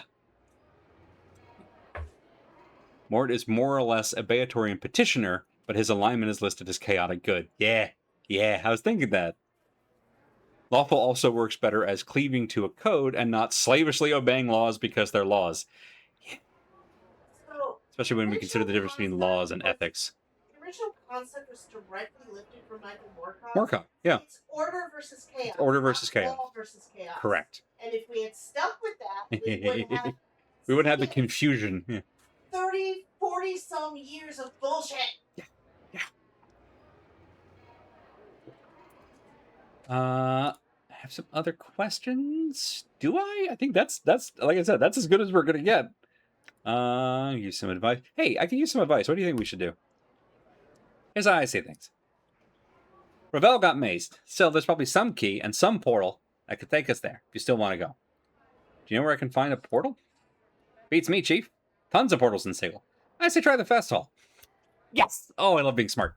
Doubt it's there, but one of the sensory stones might be able to tell you something. Failing that, I say we forget all this and all this running around and get someone to make us a portal. I didn't consider that. Cool, thanks, man. Some advice, yada yada yada, yada yada yada. Nope, we're good. Well, that was cool as hell. Yeah, look at that. Okay, well, before we go to the sensory stones, remind me when you want to talk to Ravel. So Ravel Puzzlewell is, we believe, the night hag who cursed us with immortality, and may or may not be the best link that knows who we were. So, hoping that we can go into her maze, find her, and get her to tell us something about us and or about the curse and why we were cursed and all that. All right, let's talk to Corvus again. I want to see if we can sort out this. You see Corvus, the Harmonium Guard. Hello again, citizen. How may I serve you? Try to see what he's looking at. Glance over his shoulder and notice a young lady wandering about the market. Seems to have his eyes locked on her. You seem preoccupied. I beg your pardon, citizen. Please excuse me. His eyes wander back to the young woman and his voice fades almost to a whisper. She's the voice of an angel. She's such a pretty young thing. Want to go talk to her? I couldn't. I mean, woman like that, well, she must be... Was there anything else I can help you with, citizen? Questions? I don't remember what this is from, but do you know someone named Byron Pickett? Yes, I'm familiar with Byron. What can you tell me about him? Anything I know about that individual's Harmonium business, citizen. I can't discuss such matters with strangers. Perhaps after I get to know you better. All right, buy me a drink first. Who are you?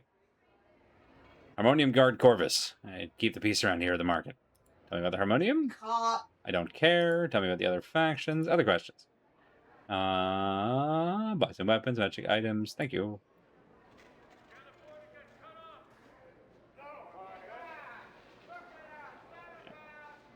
Do we know who's doing the singing? Karina, maybe. First person I found down here with a name. Right, thank you. Either talk to her or leave her alone. This half-assed shit isn't working. Questions? Weapons?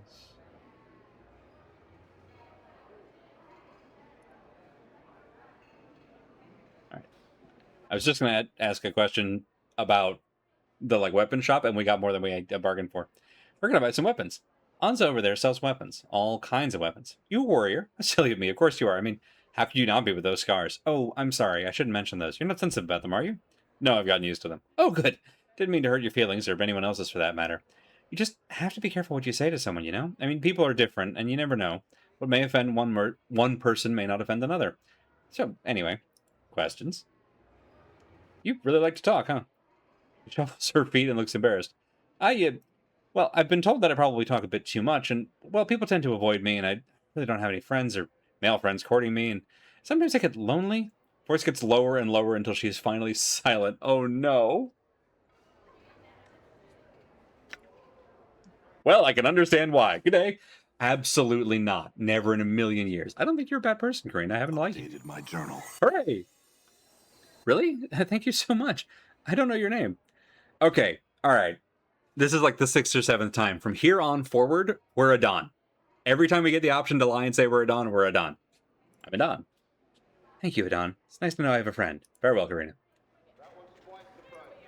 Oh, Corvus! There, did you see that? It was that easy. Questions? This. Her name is Karina. He snaps his attention back to you. I beg your pardon? You know her, citizen? She's an angel and such a pretty young thing. Yeah, also lonely. I'm certain she will welcome the company of a gentleman. Certainly, I'm sure that all her suitors say the same thing about her. So we could absolutely crash and burn this, and I'm tempted. But I'm curious where this goes. Updated my journal. It's honestly... I don't know that it's better for Karina, but maybe if she at least has a Harmonium guard, like, close, it'll scare off the other... I don't know. This is... I'm justifying it. It was an excuse to get some XP. Excuse me a moment. Corvus returns to you and is smiling brightly. Thank you, friend. A wonderful young lady. Yeah, I have some questions still. Nope. Oh, yeah, hang on. We're friends now. You know about Byron? Updated. Can you tell me about him? Officially, nothing. Unofficially, he's suspected of being behind most of the criminal activity here at the market. Believe him to be responsible for the murder of a merchant named Zach. Maybe it's because we've just been in Planescape too long, but seeing Zach as someone's name here just really threw me for a second. This is suspected crimes is quite long. Anything Updated my else? journal. Would not turn my back to him, and I would think twice about being anywhere alone with him. That's all. Neat. I don't remember why we know that name. Well, that's why we have this. Byron. Oh, that's all from today. We keep oopsing into these. All right. Can I go through this door? I'm gone. Can. Not much of a guard, really. Oh, it's the back door. It's the back door. Where are we? What is this? Done. Oh, is this the Godsman? Yeah. Oh, Godsman. See a burly, bored-looking guard. State your business. I'm here to put in an order. I'm here to pick up an order. Who are you? Guard of the Believers of the Source. Okay. What are you doing? Guarding the gate. Very helpful, thank you. What is this place? You're in front of the Great Foundry, home to the Believers of the Source. What's the Great Foundry? Aside from being home to the Believers of the Source, it is also one of the largest foundries known to mortal existence. Much traffic passes through these gates. We take orders from all across the plains. Currently, we're not accepting any further orders, as most of our craftsmen are either working on a new project or are commissioned for the next several months on smaller orders. What this means in practical terms is that you're not getting in unless you have a receipt for work to pick up or have urgent business inside. Well, we don't have a receipt. I have urgent business! Nature of your business. I'm just looking around, but it's very urgent. He's not getting paid enough to deal with our bullshit. I think it's fair that we run into more of these folks. In before 3 chapters later, it starts offering truth, I'm a Don. That's also what I'm hoping for. I'm hoping that if we say it enough times, we'll, like, manifest it. Here to pick up an order. I see your receipt? Yes. You don't appear to have a receipt. I'm sure I had it on me. Yes, sir, I'm sure you did. However, until you can produce evidence that you have business here, I'm afraid we cannot offer further admittance. Shit. Alright. Where can we get a receipt? Well, there's the marketplace. That seems like a pretty good spot. Pawn shop? No. Coffin maker? Sure.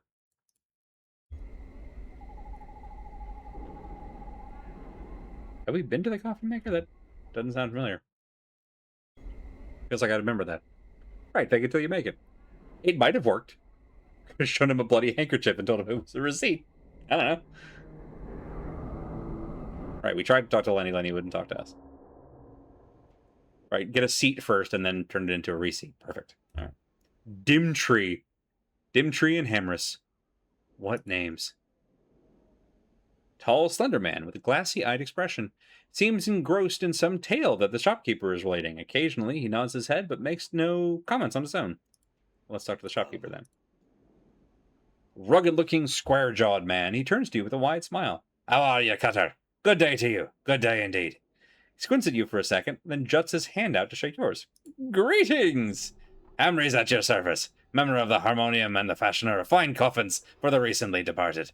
I think I know you, do I not? Let me see if I can place it. Pause to think for a moment. Sharp with names I was in the Harmonium, let me tell you. Knew everything on the entire ward. It's me, Adon. Of course, Adon! I knew I recognized you. Anyway, you're calling my services. Studies you, then smiles, seeing the opportunity for a joke at your expense. Seems to me, sir, that you are the one in desperate need of a coffin, and soon. Questions. Who's your friend? Dimtree. He shrugs like he hadn't considered the fellow before. Quiet, doesn't say much, do you, Dimtree? Dimtree doesn't respond. It simply gives the same blank expression. A few seconds later, he nods. Hammer shrugs, turns back to you. Wanted him one day a few weeks back. Been a regular ever since. He hasn't bought anything. It doesn't cause any trouble, so I let him stay. Seems harmless enough. You see, when I was serving the Harmonium, part of our work was to take people under our wing. Give them a little shelter from the chaos of the streets. Get them spruced up. Can you tell me about this ward? Yes, the lower ward. You know, a little known to most newcomers, even people in the ward. Most people think that this ward gets its name simply because it's not as prestigious as some of the other wards. That's not it at all. Not at all. Do you know where the name comes from, Lower plane portals? Interesting. Yes, indeed. These portals to the lower plane are actually the reasons for the smog in the skies here. But I'm sure you're already aware of the conditions that plague the ward. Yes, other questions? Tell me about the city? Sigil. Sigil is the city of the center of all things, so many believe. It's the city of doors, literally thousands of portals here. Home to the Lady of Pain herself. Sigil is a topic that could fill volumes and volumes and volumes. Portals. Do I know any portals? Well, none personally, except some of the more common ones. I imagine they can be found in practically every ward. Portals are funny things. Sometimes they shift around, other times they simply seem to vanish. Hard to keep track of. Shit. Alright. Dimtree? Greetings! The man turns slightly at your greeting, just enough to acknowledge your presence. You notice that he is a little pale of complexion and rather gaunt-looking. Peal of thunder. The shopkeeper does not seem to notice any of this and continues with a stream of useless prattle. Are you alright?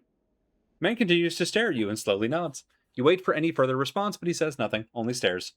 You're about to turn away in frustration when you think you notice a strange, musty odor. Sniff the man. You lean in and sniff at the man, unsure what you'll find. As you do, a musty odor fills your senses, an odor you recognize from your time in the mortuary. It's the smell of dead flesh preserved by magic. You're a zombie! Man slowly nods his head to you again, then returns his attention to the shopkeeper. He ignores any further attempts to communicate.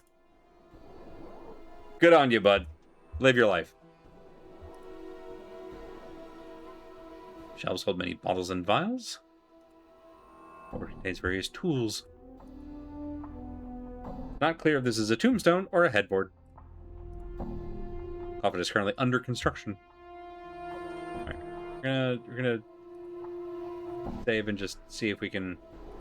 I'm not trying to rob the guy. I'm just trying to see if there's like a receipt in one of these boxes. Everybody clear out so I can touch this box. All right. Can I not?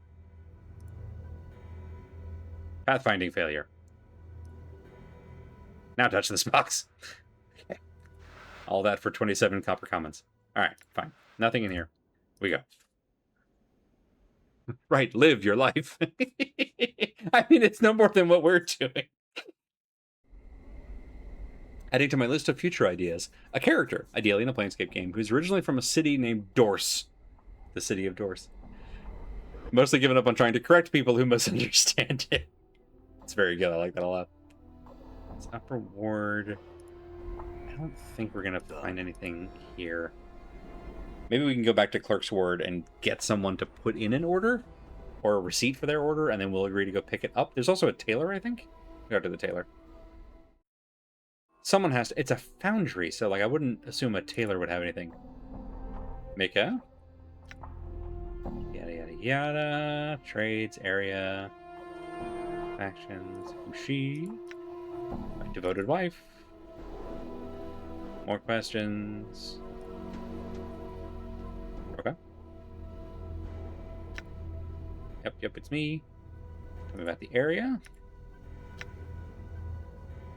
And more questions. New taunts, all right. Hey, Chief, can you believe these two? Can teach me a thing or two. Did they? Did they teach you? Tell me about yourself. Questions? Okay, so every time we go down a path, they get distracted again if we do anything other than just ask for wares. Like to buy some. Still can't do it. Okay. You get one question and then you have to start over. Trades. All right. Not selling any of our stuff here. We could buy this cheese. We haven't needed it yet, but that doesn't mean we won't. Do we have any leftovers? I have these pouches that I haven't figured out what to do with yet, but yeah. All right. Let's try Marketplace. Anza as the weaponsmith might have something at the foundry. Probably lots of tools and stuff Taylor would find useful. Maybe? I guess if it's a great foundry, it's probably more than just a traditional foundry. It's probably just a place of making things. Never mind in Dubai. I'm gone. Anza. Everybody move. Questions. What's the furnace used for? Questions. Weapons, magic items. No. Okay. Shoot. Laszlo? I don't think we talked to Laszlo.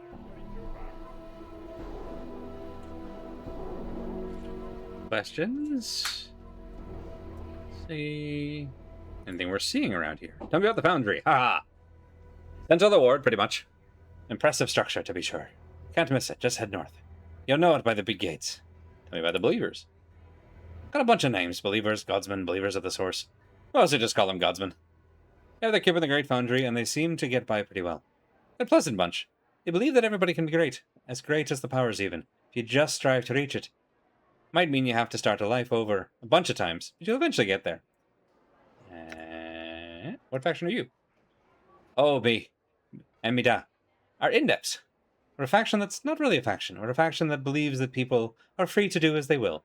We're a pretty loose bunch, and we don't take too kindly to making or obeying other factions. What's the purpose of factions?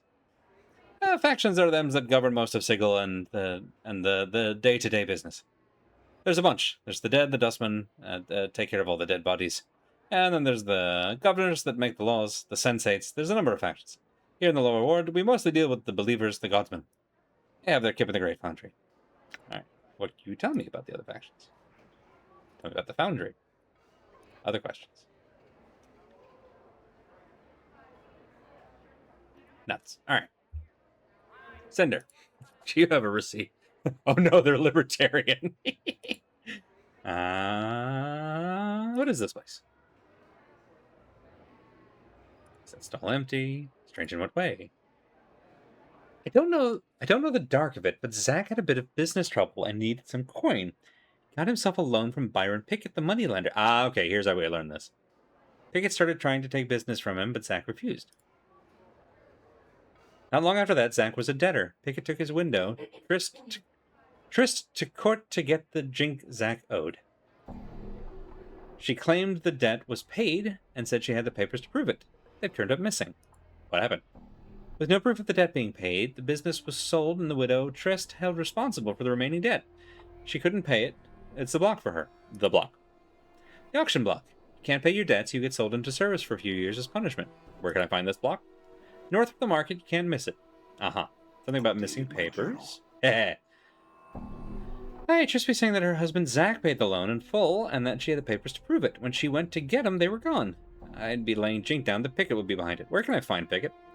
Sets his kip up right outside the market. Can't miss him. Anyone looking into this matter? Aye, the Harmonium. No evidence of wrongdoing could be found, of course. Corvus, one of the Harmonium guards here at the market, is real interested in finding what happened to Zach. If anything were to be found, he'd be the one to take it to. I know where to find Corvus. We've met. Alright. Let's go find Byron. And get Trist off the auction block. I realize that's not, our major thing here. Oh, this Byron! Hi, Byron! You see Byron Pickett, the moneylender. Questions? What is this place? Lower ward. Why are you here?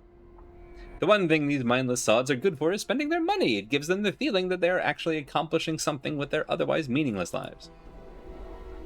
Where there's money, you will also find merchants and thieves. I help provide the merchants needed to relieve them of their hard-earned coin. Who else provide them? Not I. Why do you ask? Curiosity. My journal. Hell yeah. Such curiosity can be dangerous. Even fatal if one isn't careful. You might want to talk to Lenny. He can usually be found south and east of the market. Tell him I sent you. I will do this. I think he's... I'm gone. Yeah, over here. Can you just kick his ass? He sounds like a dickhead. We can, but I'm worried if we do that, we won't get the receipt that we need to help Trist. Fairly often you have to talk to a random person or look in a random box that just happens to have the next piece of the puzzle. You get intolerably stuck. I could probably send you the right person or place. I appreciate that. I think once we finish this side quest up, my plan is still to follow Mort's advice and go back to the Fest Hall, do the other Sensate Stones. And at this rate, I don't know if we'll get all that in one stream, because I've gotten sucked into a side quest again. Hello again, Merc. To what do I owe this pleasure? Questions? I ain't no tout. Best push off. What if I told you Byron Pickett sent me? He stops smiling and examines you for a while. His eyes linger on your scars and he swallows slightly. After a moment, a frown settles on his face and he appears to be nervous. Pickett sent you. Why? Said you could answer some questions. What questions? I'm interested in learning the thieving art. Well, you can tell me about this ward. This is the lower ward. Home of the common people. Life here is as desperate as it is in the hive. Not as good as it is in the clerk's ward. Not as desperate as it is in the hive. Other than that, not much to be said. Hive? Clerk's ward? Alright. Just getting lore. Learning the thieving art. Can you teach me? Sure you want to give up your current profession? No. Well, that was not super helpful. Oh, hang on. What's in the bucket? Nothing. Alright, fine. Oh, Byron. Oh, Byron.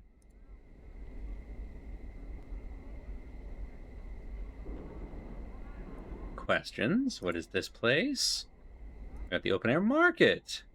An excellent market that caters to just about every need. Nothing exotic is available. The sods cannot afford such items, but a good market nonetheless. This place. Lower ward. Other questions. Huh. Alright, let's see if we can talk to Trist. The auction block was here, I think? Yeah. There's Trist. You see a young woman who's trying to get your attention. She's wearing shoddy clothes, but her demeanor is one of elegance, unlike that of the people surround her. Upon closer inspection, you notice that her skin is clean and smooth, lacking the yellow tint of the inhabitants of this ward. She notices your approach and smiles at you. Greetings! I thank the powers that you noticed me. I'm in need of the services of a mercenary. If appearances are any indication, you would seem to be such an individual. Appearances can be... No, what do you want of me? Heart of the matter is that I'm to be sold into slavery for a crime I didn't commit. I'm in need of a champion, someone who will help me prove my innocence and free me from this fate. Tell me what's going on. This is long in the telling. Please bear with me. Go ahead.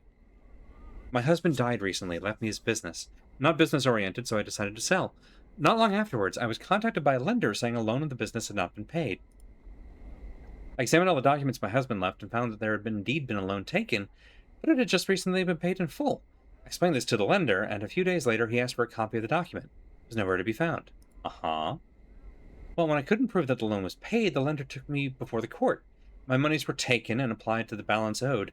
Since it didn't pay off the loan, I am to be sold on a block to try and recover the remaining amount due. Why sell you into slavery? It serves many purposes. We don't need to defend slavery as an institution. Fascinating. I need someone to find the missing document, the one that proves the loan was paid. Or if you could purchase any contract, I could pay you back. Purchase my contract. I can't spend the next 5 years of my life in this ward, Cutter. It would kill me. Surely you've noticed the illness shared by all those. What are you talking about? Yes, I've seen this. Yes, please, can you find in your heart to help me? You've been found guilty in a court of law, and only the law can help you. See that? That's the kind of crap we were talking about earlier. Is it for me? Yes, I'll help you. Questions, then. My journal. Hooray! Phoenix Wright Ace Immortal? Would that make Mort Gumshoe? What's the lender's name? We know that. Who do I talk to about your contract?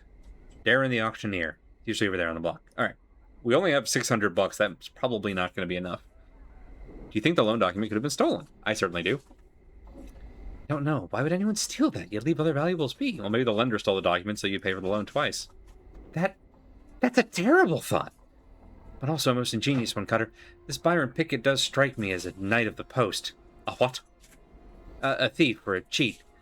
Such are called knight of the post, or of the cross trade. Cool. We'll get into that later. Have you explained any of this to the courts you spoke of? Oh, yes. I've explained my situation to many. You're the first willing to help me. Alright.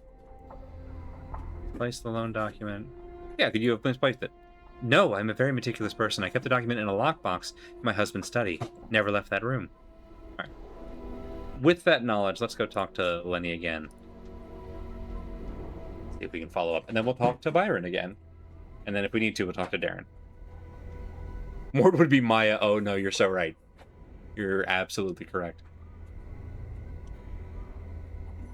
Instead of a Magatama, he's protected by swearing and teeth. Yeah. Which I haven't played the Ace Attorneys. Maya is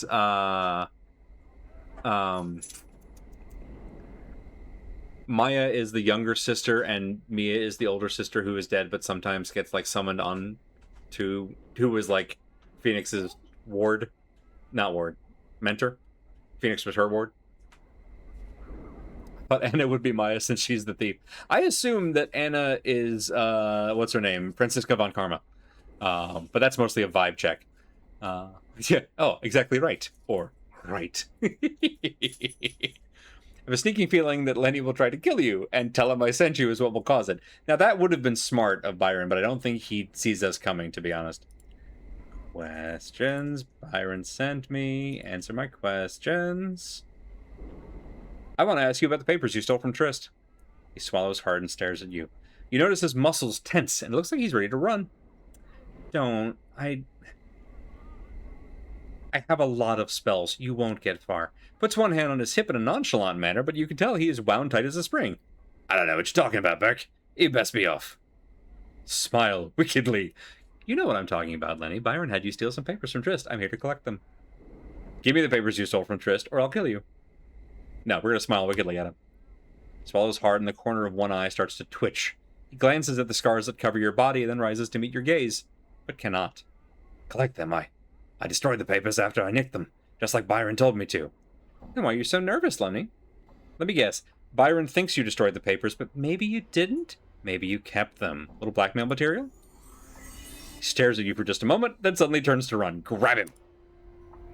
Just as he starts to run, you leap forward to grab him. He definitely steps out of your reach because we have crap dexterity, begins to sidestep you. Seeing your quarry about to escape, you make another move, more desperate lunge at him. Another more desperate lunge.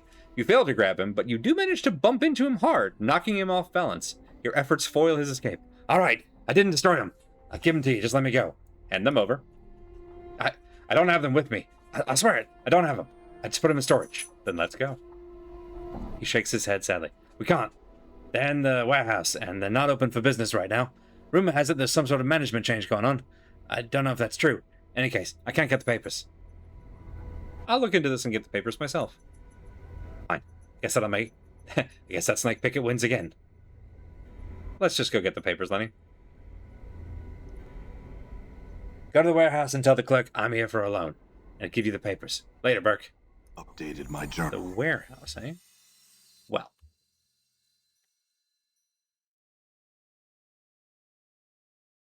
The warehouse. Hooray. We just left Fall from Grace up there the whole time. Hey girl, thanks for holding down the fort. Alright. Well, this is we're at least we're flying through the side quest, and then we can get back to the fest hall. Before any of that, we need to run 3 more minutes of ads to knock out pre-rolls for the remainder of the stream. And then we'll be back with more Ace Attorney. It's very silly, and I love it. See y'all in a few.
I love the idea of referring to the authors of the Ace Attorney games as Phoenix writers. I think that's very good, and we should all adopt it. But first, the warehouse. Oh, this warehouse. Yes, yes, yes. We have been in here. All right. To claim something. I was told to tell you that I'm here for a loan. Ooh, one of the secret passwords. Here are the papers you want, sir. Thank you. What else can I do for you? Nothing. Thanks.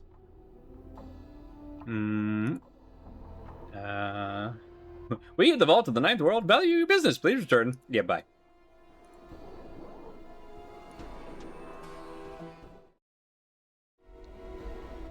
Alright, so now talk to Trist first.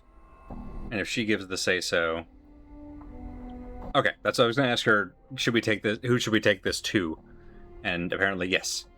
Take this to Darren, and he will free. Thank you, Cutter. Please return to me after you speak with Darren. I will do this. Oh, Darren! See, a boisterous auctioneer! He's very animated and does a lot of shouting, yelling, and stomping. So do I. He's not special. Seems to have a tendency towards melodrama. Okay, alright, listen. Makes a lot of strange facial expressions as he waves his arms. Greetings! Oh no, Darren is me. A little too rough. What happens if someone is actually here for a loan, or does this business only store things? I mean, it's a warehouse. You wouldn't come to a warehouse for a loan normally. Glances at you and motions you to the crowd that he's taking a break. Well, 1,000 greetings do I bestow on you, sir. And then he notices your scars. You know, I take one look at you with my discerning eye, and I see a man in the market for some healing charms. Questions? I want to ask you about Trist. Very well. What about her? She says she doesn't belong on the block. I have proof that she's innocent of any crime. Very well. Show me this evidence. He opens the document and quickly scans its contents. After a moment, he sighs, then folds the document and puts it inside his shirt. Seems that the courts owe Lady Trist an apology, sir. From this moment, she is free, and I'll make the arrangements to have her status and property returned to her. Holy crap. Thank you, Darren. You really surprised me. No, thank you. It's a rare individual who will do what you have done. Excuse me. I must speak with Lady Trist. I would also like to do that. Alright, we'll do that now. Trist smiles at you warmly. You are my savior, Cutter. Forever be in your debt. Happy to help. Thank you. You saved me from certain death. A slow, painful death. Please wait here. I'll return shortly. Trist approaches, smiles, and waves at you. Hello again. Thank you for waiting. She looks about for a moment, then removes a purse from the folds of her dress. The document you have provided the courts will restore my status and finances. It's not much, but it's a well-deserved reward for what you've done. Oh, thank you. Holy moly. I'll take it. Goodbye. I'm good. All right. Well, that was great. It didn't advance the overall plot, but I had fun, and I hope you did too.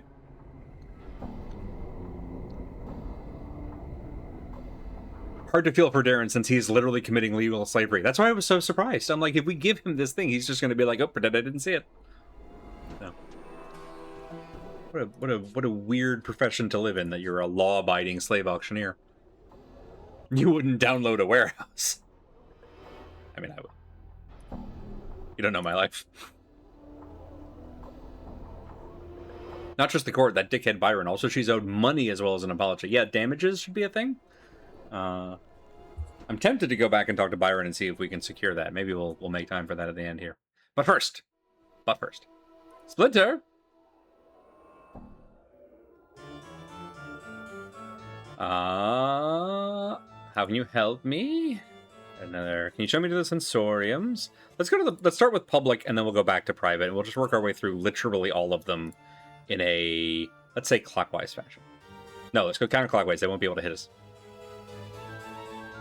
I don't remember which, if any, of these we've done, so apology. I think we only did one, so it doesn't super matter. Oh, do we have to talk to the guide, I think, first? To get, like, the key for them? I'd like another session. Currently more than a dozen standard sensations available, as well as 6 more extravagant experiences. Let's start with the standard. Which one of these will suit you? Unavoidable pain. Good, the stone... I'm glad that we just got $1,000 because we're about to spend most of it on VR chat. The stone you shall want to use is in one of the smaller chambers, one room clockwise from the stairwell. Greenish yellow.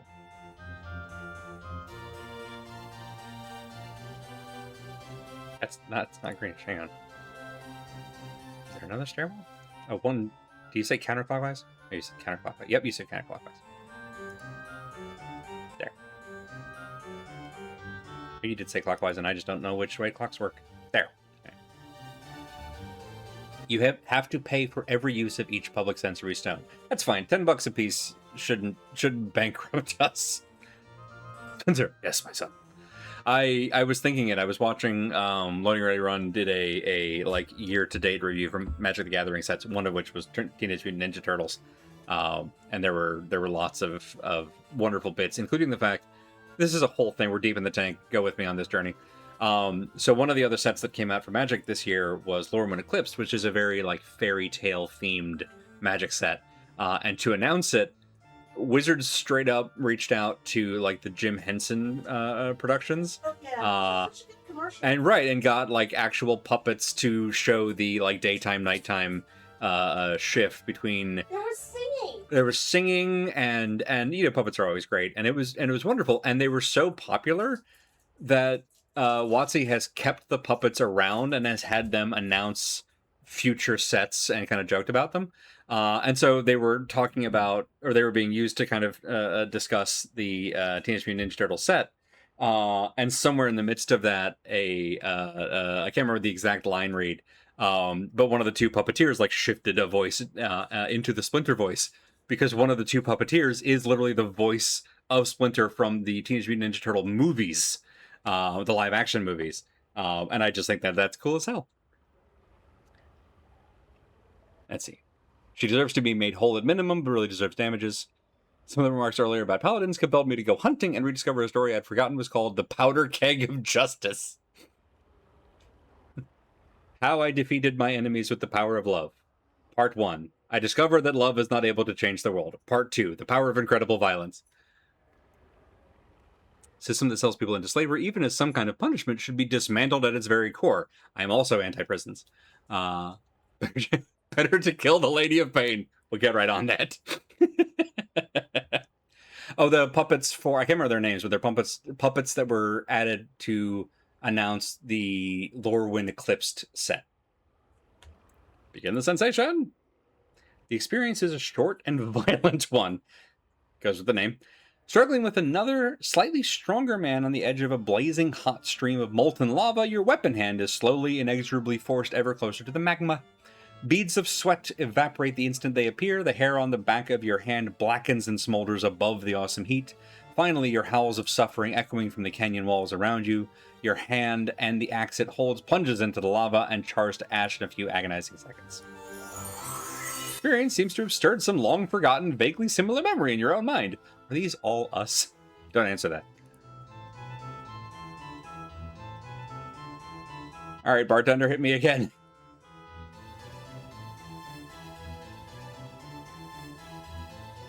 Use the power of self-respect. Alright, I will definitely look up Powder Keg of Justice, because that's just a fantastic name. Another session. We're just going to go down the list. Tender Love. Good choice. The stone you'll want is one of the smaller chambers, 2 rooms clockwise. Okay. Good. So we're going to go in order. That'll make this easier.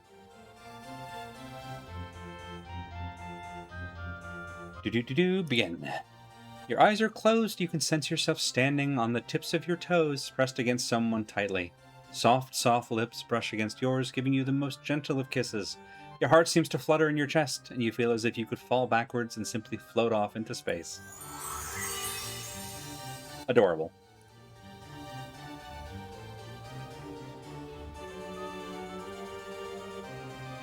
Thank you, Al. Another session. Standard 3.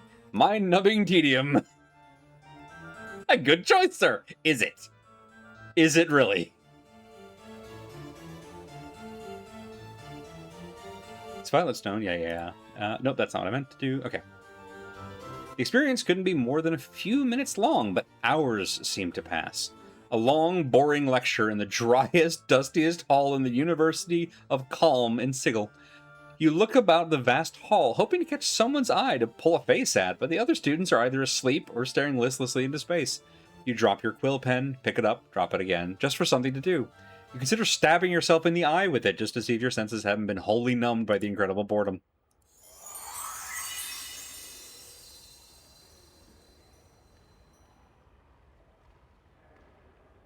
Well, maybe unsurprisingly, so far the ordinary sessions have not yielded much than, a handful of XP, which is fine. Sheer wonder will do. I'm gone. I'm gonna stop making my whole party come with me. That seems rude. Begin.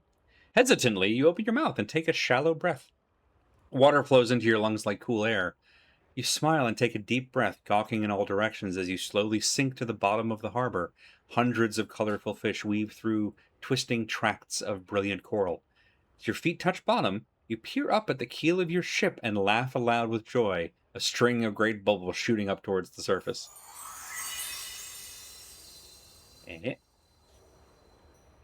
Is that why your eye is removable? Maybe. That's such a bleak origin story for that. Now the session, the standard. I think we're on the... Oh, we're not even halfway done. Okay. I didn't see the show more button. That's on me. This one has a bench in it. You stand debating with Omnus the horribly slow, keeper of the Lion Key, as to whether or not your quest is important enough for him to relinquish the artifact in your care. The whole experience is an exercise in sheer torment. Each and every one of his words is followed by a significant pause. Each and every point he makes is reiterated time and again before he lets you speak. You present an argument, then wait, and wait, and wait while he makes his counterpoint. To which you shoot out a snappy counterpoint of your own, then must wait yet again for another of Omnus's drawling, meandering, seemingly endless counterpoints. It's everything you can do not to simply lop the fiend's tusked head off and snatch the key from the twitching corpse. That's rough, buddy. I appreciate that the Nameless One also seems to find boredom physically painful. It's not just me. The Lion Key from Dungeon 8 of Zelda 1. Standard. Tired Surrender by Sarah McLachlan.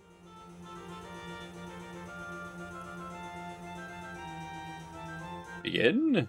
Shuddering, chattering, hoping beyond hope to be found, you curl into yourself beneath a blanket of snow to save what little warmth you have left. Fighting to keep your eyes open to remain awake, you become aware that you can no longer feel your arms, your legs, the ice against your face, and tired, so tired, you at last resign to the inevitable. You close your eyes, bidding sleep a bitter welcome as the sense of loss forces a single tear, doomed to crystallize before it even reaches your cheek from your aching eyes.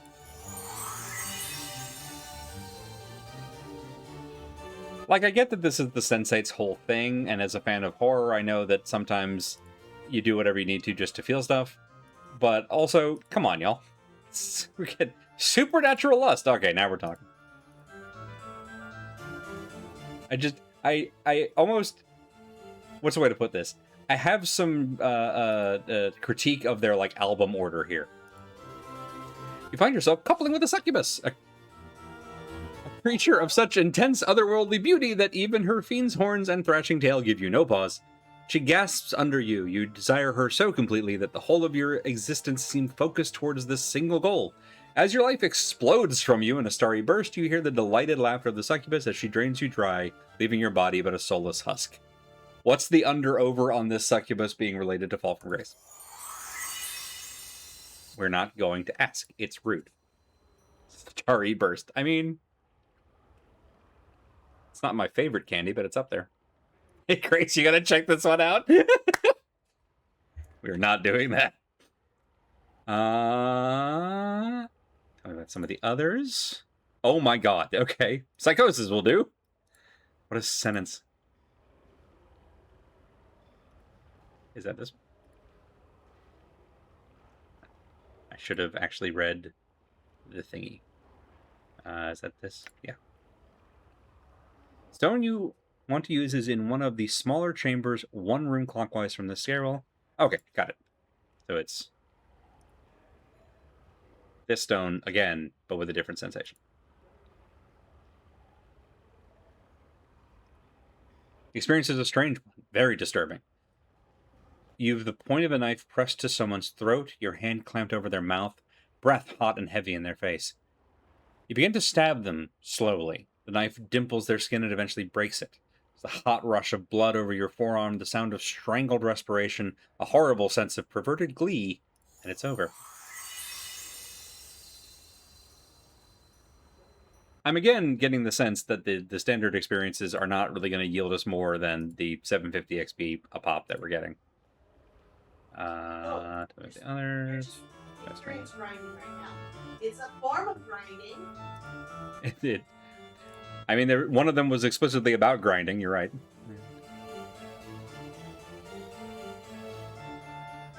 Feel your lip curl as the fair-haired young hero, armor gleaming like a polished silver mirror, once again enters your tavern.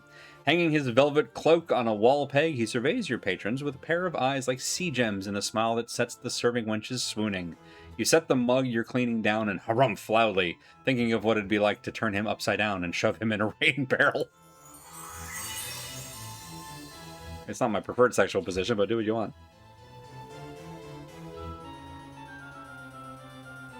Session, standard, others, bitter loathing.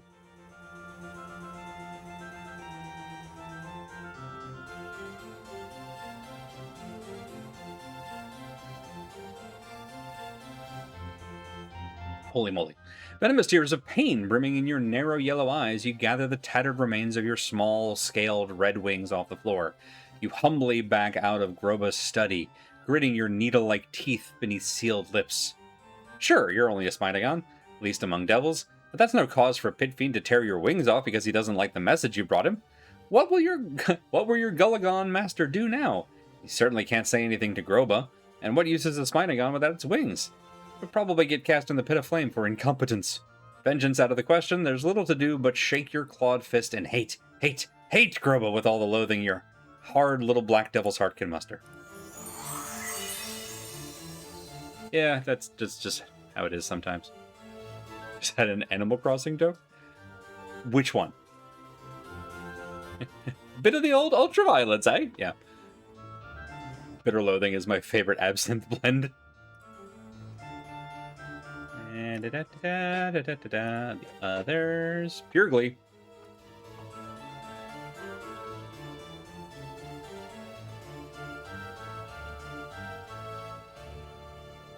Begin! Dancing and leaping about in rhythm with the wood elves' bouncing festival music, you and a dozen other dancers spin through the forest clearing like a whirling dervish, smiling and laughing like mad. As the cheering forest dwellers whoop, clap, and dance alongside you, fairies careen through the air above your heads, leaving sparkling trails of colored light. Happy Pride, everybody. I know it's July, I don't care. At least B- chance. That one I don't know.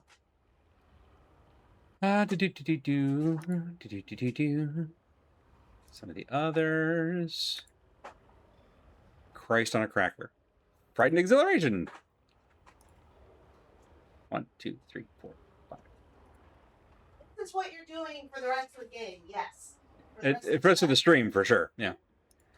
I'm not confident we'll get through them all tonight. Twist your head to look up at the large contraption strapped to your back. That would be excellent, actually. Thank you. Twist your head to look up at the large contraption strapped to your back. A set of 4 bat-like wings. Remodron? Bat-like wings extend from out of it, each made of leather pulled taut over wicker frames. From the precipice you've perched on, Dilgyar's floating fortress appears as but a tiny speck suspended in the blue-gray sky, miles away across nothing but empty air. This is how everyone travels on the plane of air, they said. It's easy. You smirk, step back a ways, and make a running leap off the cliff into the cool wind below, leaving your stomach behind. As the wings suddenly catch the air, an amazing rush shudders through your entire body as you soar out over the nothingness and towards the elemental prince's abode. Neat.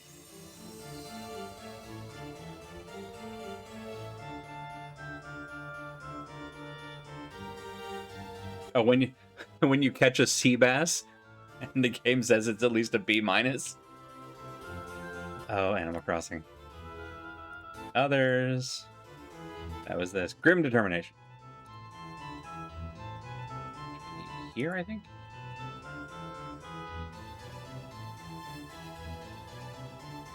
There's a page of Rusty and Company. They meet a mermaid who's wearing bee shells. He sells them on the beachshore.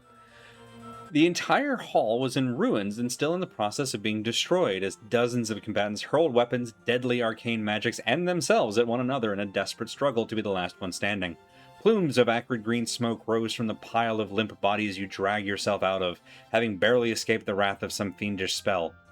There it was, across the way, through the battling throng, through the bloodthirsty battle ahead of you, sitting untouched on a miraculously upright table. Your pint of mead! And you must get it back. You had to kill every last one of the brawling tavern patrons to do it. Amazing.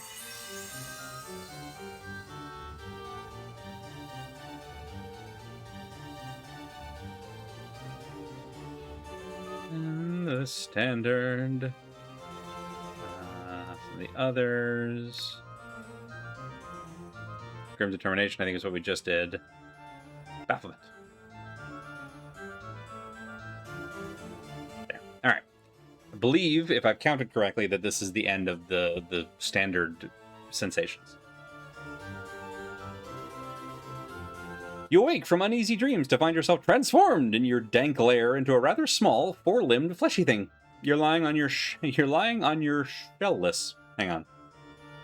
You're lying on your shellless as if it were wholly unprotected back, and when you lift your tiny head, unadorned with its unusual sensory antenna, a little you can see your pinkish belly, partly covered in soft, curling hairs, quite unlike the black bristles you're accustomed to seeing.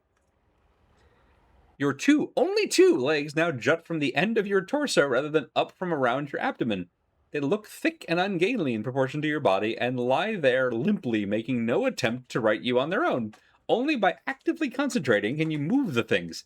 What has happened to you? Amazing. Someone is walking through a desert and they find a turtle on their back. Someone's gotten polymorphed into a human from the sounds of... Hot water, add a little bit. Thank you so much. Of honey. Oh, I Because appreciate you're you. going to be reading. I am going to be reading a lot. Thank you, thank you. All right. I'm going to just quick save there just in case the cape crashes. Excuse me. Pardon me, sir. Boop. All right. Make another session. Just make sure. Some of the others. Okay, cool. Extravagant. Again, we're going to go down the list. All right. This is one of the larger chambers. 3 rooms counterclockwise. There, 1, 2, 3.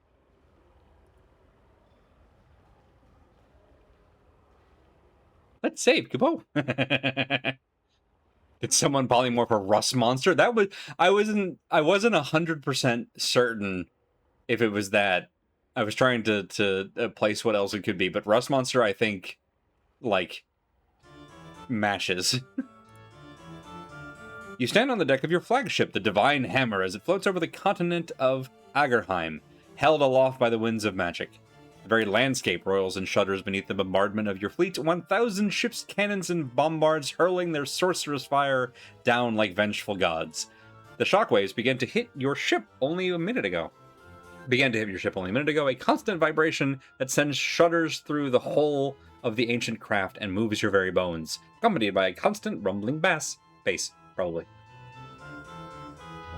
Although, it sounds like a magical place. It could be a rumbling bass. As the land's mountains begin to sink and the seas that surround it begin to boil off into the atmosphere, your first officer comes to stand beside you. My Lord Admiral, permission to speak freely, sir. You nod your acquiescence, your stomach sinking as you guess at his question. My lord, forgive me, but how? What gives us the right? 1 billion lives. Continue. You speak without turning to him, unable to take your eyes off Rumos, the nation's vast capital city, as it vaporizes in a cloud of superheated gases 12 miles across and growing ever wider. If you only knew the full treachery of the Agarites, First Officer Felm, one which is beyond most any man's comprehension, then you would know. You would speak of our right to annihilate. You would speak of our right to annihilate them? We've no right to let them live. But, sir, traitors, all of them, surely among the hundreds of thousands. How many innocent? Silence! Speak of it no more. Our king has spoken, his will be done. The task set to us is a horrible one, not fit for contemplation or questioning. There's no room for pity, no room for remorse, only duty. So they've also played Final Fantasy IV. The two of you stand silently for a time, watching the last minutes of Agerheim. At long last you sigh, a low, shuddering exhalation that sounds as if something has broken inside you.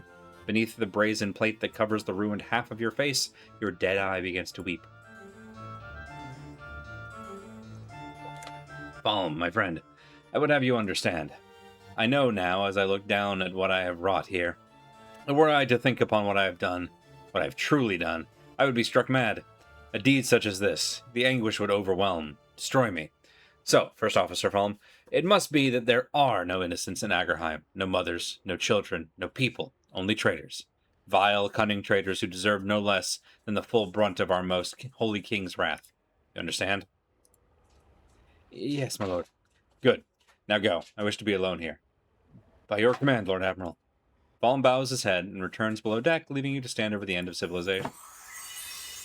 Neat! Hate that. You're supposed to. Yeah, no, it's very well done. Extravagant. Honestly, some of the best writers of our generation worked on this. It's true. Shock and a rise to seething vengefulness will do.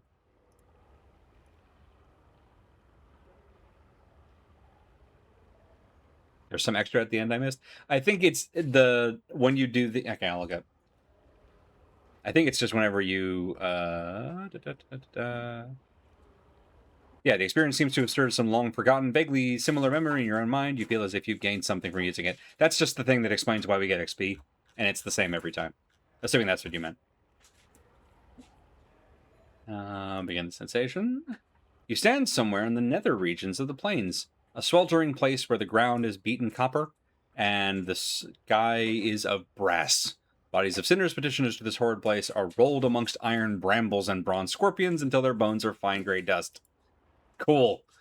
You squint at the horizon, the bone dust rising with putrid-smelling gusts of wind that carry with them the sound of agonized moaning. There's nothing but flat metallic landscape as far as the eye can see. Dust is everywhere, in everything. It stings at your eyes, coats the insides of your mouth with a pasty film. You spit, wiping at it with your finger, but it's of no use. The stuff's taste has fouled your mouth completely. You look down at the key in your hand, a minute platinum orb. Picture the man's face who solemnly swore to you that the magical portal you had just passed through, now gone of course, led to the green fields of Bytopia. Happy Pride. Someone, by all the powers and their proxies, was going to pay for this one. That makes me think. So we have this portal lens. I wonder if I can give the portal lens to Ingress way back in the hive. Let's try that. I'm gonna write that down. 1 second, everybody.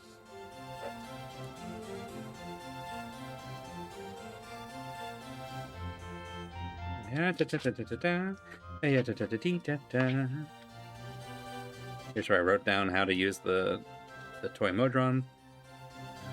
Give Ingress. Either that or get her a trustworthy God. Think we can give her Mort? No, it's trustworthy. You did say trustworthy guide. I'm sorry. You're absolutely right. Session. Extravagant. Slowly dawning horror will do. Sure. Been on Blue Sky.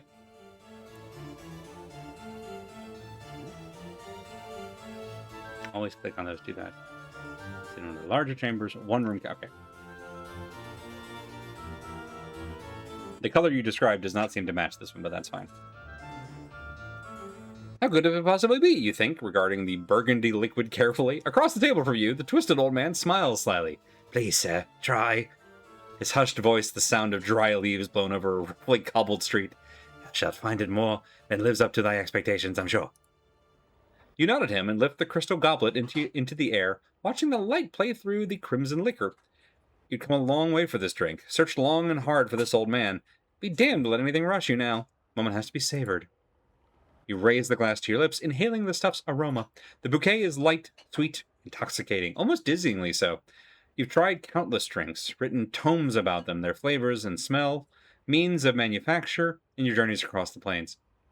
But this stuff was supposed to be legendary. No living man you'd found or heard of had tried the stuff. The stories were ridiculous. Nothing could taste quite so good. But if there were the slightest bit of truth to them, This would be some fine liquor indeed. At last you drink of the goblet. A cautious sip. Incredible, indescribable. As the flavor washes over your palate, you fight the urge to shudder with delight. Nothing you have tried in all your long years has tasted quite like this. You look up at the old man, startled to find your glass empty. You drained it all in a single draught. You wipe your eyes with the back of your hand, not entirely sure when you had begun to cry. Tears of joy, eh?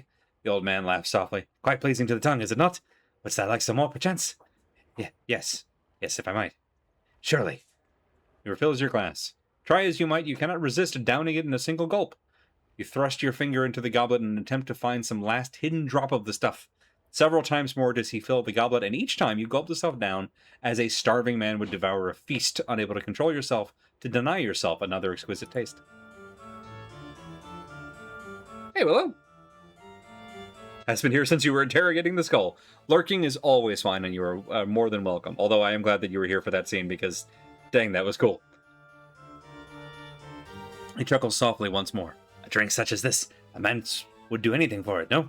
You nod without hesitation. Yes, a man would... Looking at him, his sly smile suddenly takes on a whole new meaning.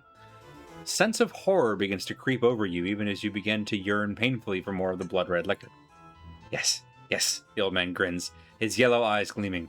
A man wouldst do anything in the thrall of such a drink, even the most terrible, the most heinous of deeds, as thou shalt see, my newest servant. That seemed like it ended well. Well, it ended. The extravagant. That was slowly dawning horror, it sure was. Indescribable frustration will do. Back up here. Hot water with honey. Have the best partner. Thank you, hon. Okay. You can see it now, the crown of Hathon gleaming upon a marble pedestal.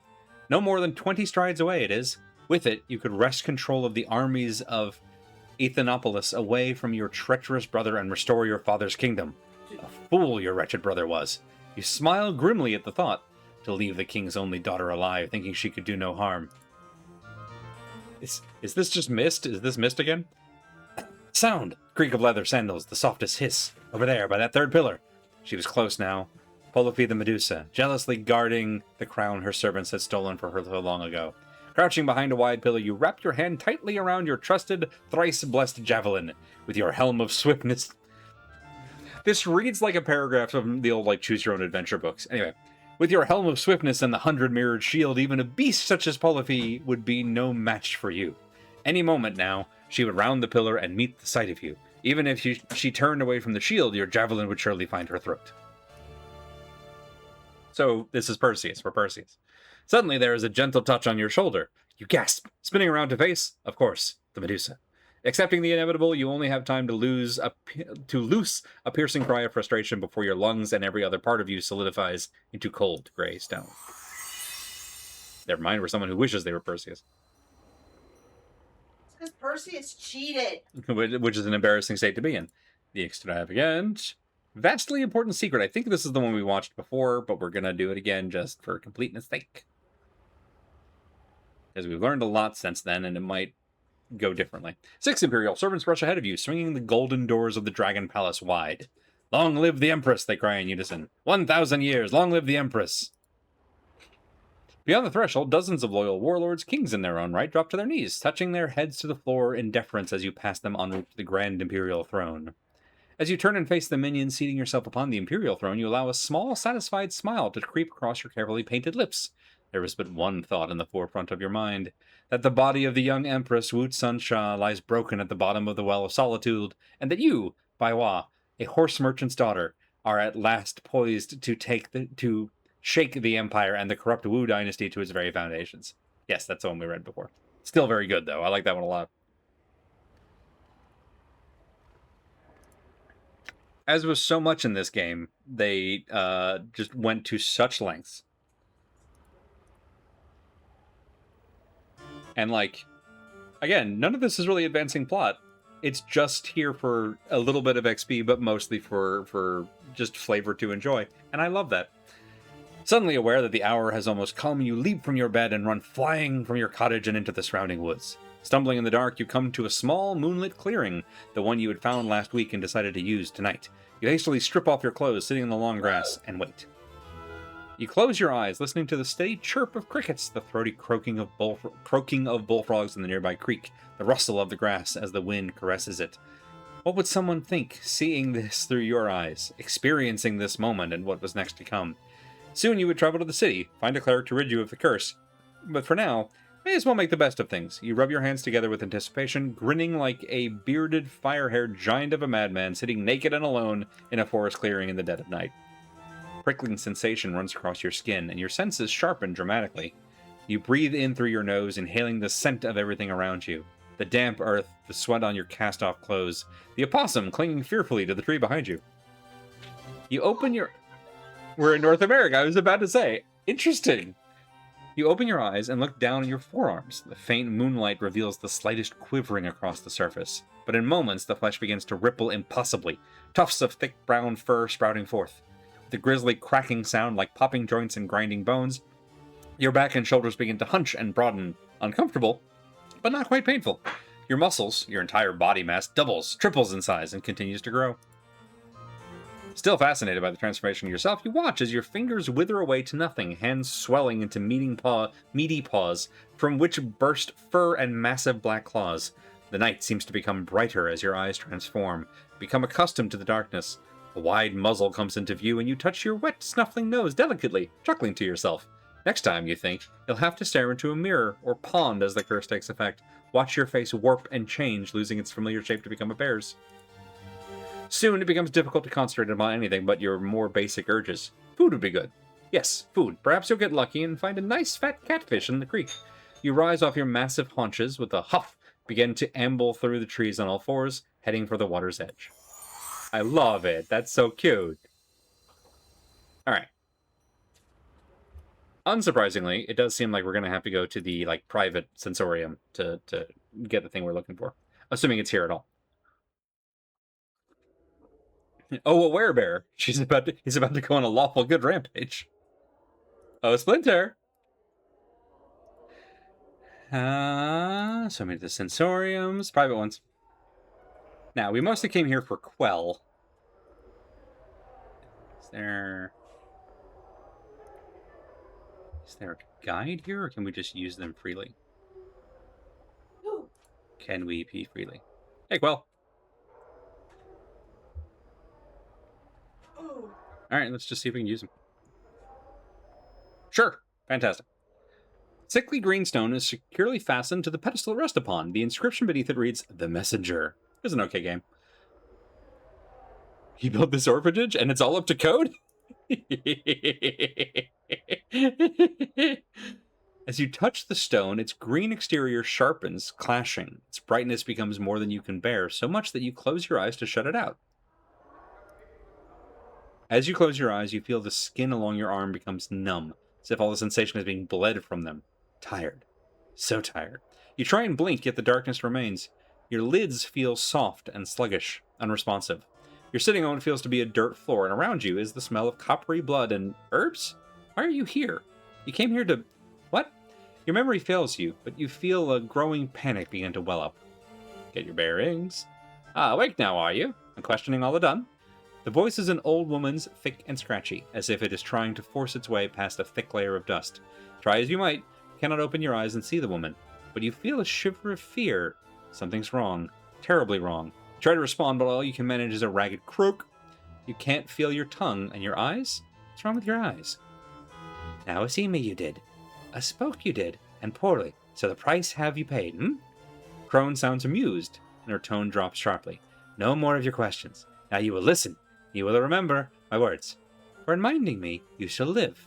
Not if you hear me, or another bit shall I take. I remember me, traveler.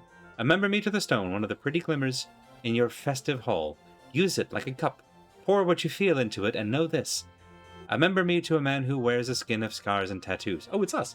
Who seeks memories but has misplaced them. If smart he is, he will know the knowing of me. Tell him to find me. Or if I am not to be found, tell him to come to the Glimmerstone, and we shall speak, my precious man and I. Nod if you hear me, ragged thing. Ah, pretty. Polite to listen so long. When he comes to the Glimmerstone, tell the man to speak my name, and your pain shall not have been in vain. The crone's voice trails off as if distracted. You try to speak again, but there is only a sick gurgling noise. What happened? Who is this person? Why are you? And you begin to feel yourself slip into unconsciousness. Ravel! Ravel, it's I! My journal. There is silence. Ravel? So, you're finally awake. You got caught in the lady's maze, same as us. For a moment there, instead of food would be good, all I could hear from Andy's reading was Hootabega. Love a Hootabega. Ah, my precious man. There's the slow shuffling of feet, and you feel a sharp pinprick in your left eye. You gasp, and suddenly, barely, you can see with your one and only eye. You lie in a gray hut upon a dirty floor where blood, your bright red blood, has seeped into the surrounding gray dust. Your arms are gone, your legs have been hacked off at the knees, yet you feel numbed, and there's no pain. Only fear. Saw this episode of Hannibal. I saw this episode of Hannibal. Someone above you, someone looking down on you. Look up. As you look up through your bloody, blurred vision, you see a horrid bluish-gray face, grinning with yellowed tusks. Ravel is pleased, wondering I was if this messenger would make it, for weak he was when his bits were placed on my plate. She holds up a talon in front of you, and impaled on the tip of it is an eyeball, the right one. Yet to the festive hall he returned it seems, and our time together has he shared. And now you have come. Success! Questions? I like the idea that we could hear all that and just be like, well, bye. Crone shakes her head, your blurred vision seeing 3 images at once. Her grayish hair is like brambles, drifting down her shoulders. No, only time for answers does Ravel have, and she has no time to waste with your guess questions. Know this, and in the knowing grow strong. Oh, Dakon, you must find me. How? I don't know. My journal. I am beyond knowing the lady's place. Now, shh. Now listen to Ravel, for there is much you must do to find me. 3 things must you do. Find the door, know the key, unlock the key. Okay, well, we've got the other 2, so... Hey, how am I talking to you right now? Is this D&D FaceTime? Door, where's the door? The door is not a finished thing, at least when I was last gazed upon. But in the passing of time, perhaps now well wrought it is. Go to the place of forges and steel. Perhaps there you will find the door that takes one to me. How am I talking to you? Of stones and experiences and telling will Ravel do, but not the telling of how she speaks to you now. Many are the branches and twistings of Ravel, and many are her secrets. I need you, and I need you to know of this. Cool. Bye. Alright, so we're going to the foundry, it sounds like? I'll give you what help I can. Horrible, but in the end, only one question remains. What do you mean? Only one question, this I ask. What can change the nature of a man? Wonderful. At the question, you feel a tremor pass through like thunder, and you feel yourself burn. Your vision clears until you are standing once again before the hideously green stone. It looks different than before. More horrid somehow. Well, there we go. Well, so the key is the blood-soaked bandage. We got that first with some guidance of everything else. Now we just need to know where the door is, and the door is apparently in the Godsman's Foundry, for which I need a receipt, I think. So that's going to be where we start Thursday. Once I figure out where I can rest in this freaking town. You have more sensories to do, don't you? I guess. Listen, regardless, I think there's only the 2 more in the private sensorium, but the important thing is we found the thing that I came here to find. The entire public sensory thing was fun, but ultimately a wash.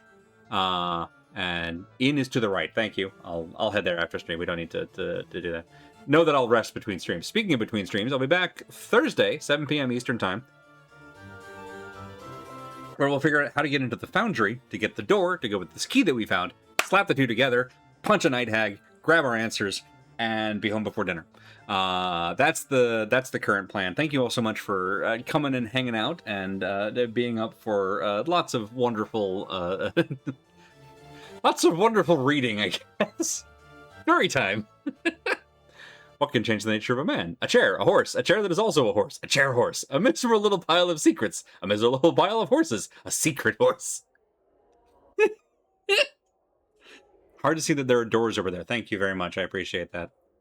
I was going to do a thing, and then we're signing off. That's it for the stream. We're going to go ahead and wrap it up there. Again, we'll be back on Thursday with more of this nonsense, and maybe we'll finally get to Ravel's place. I don't know if the door arc is commensurate to the key arc. It might be a couple of streams, but we'll deal with that in time. It's Monday. Yes, it took me that long to remember what day of the week it is. Don't judge me. I've been doing a lot of reading tonight. So, JJ, are y'all doing more Metroid Dread? And if so, should we toss a raid your way, or I can just give a shout out now if you're going to be going on in a little bit from now? Excellent.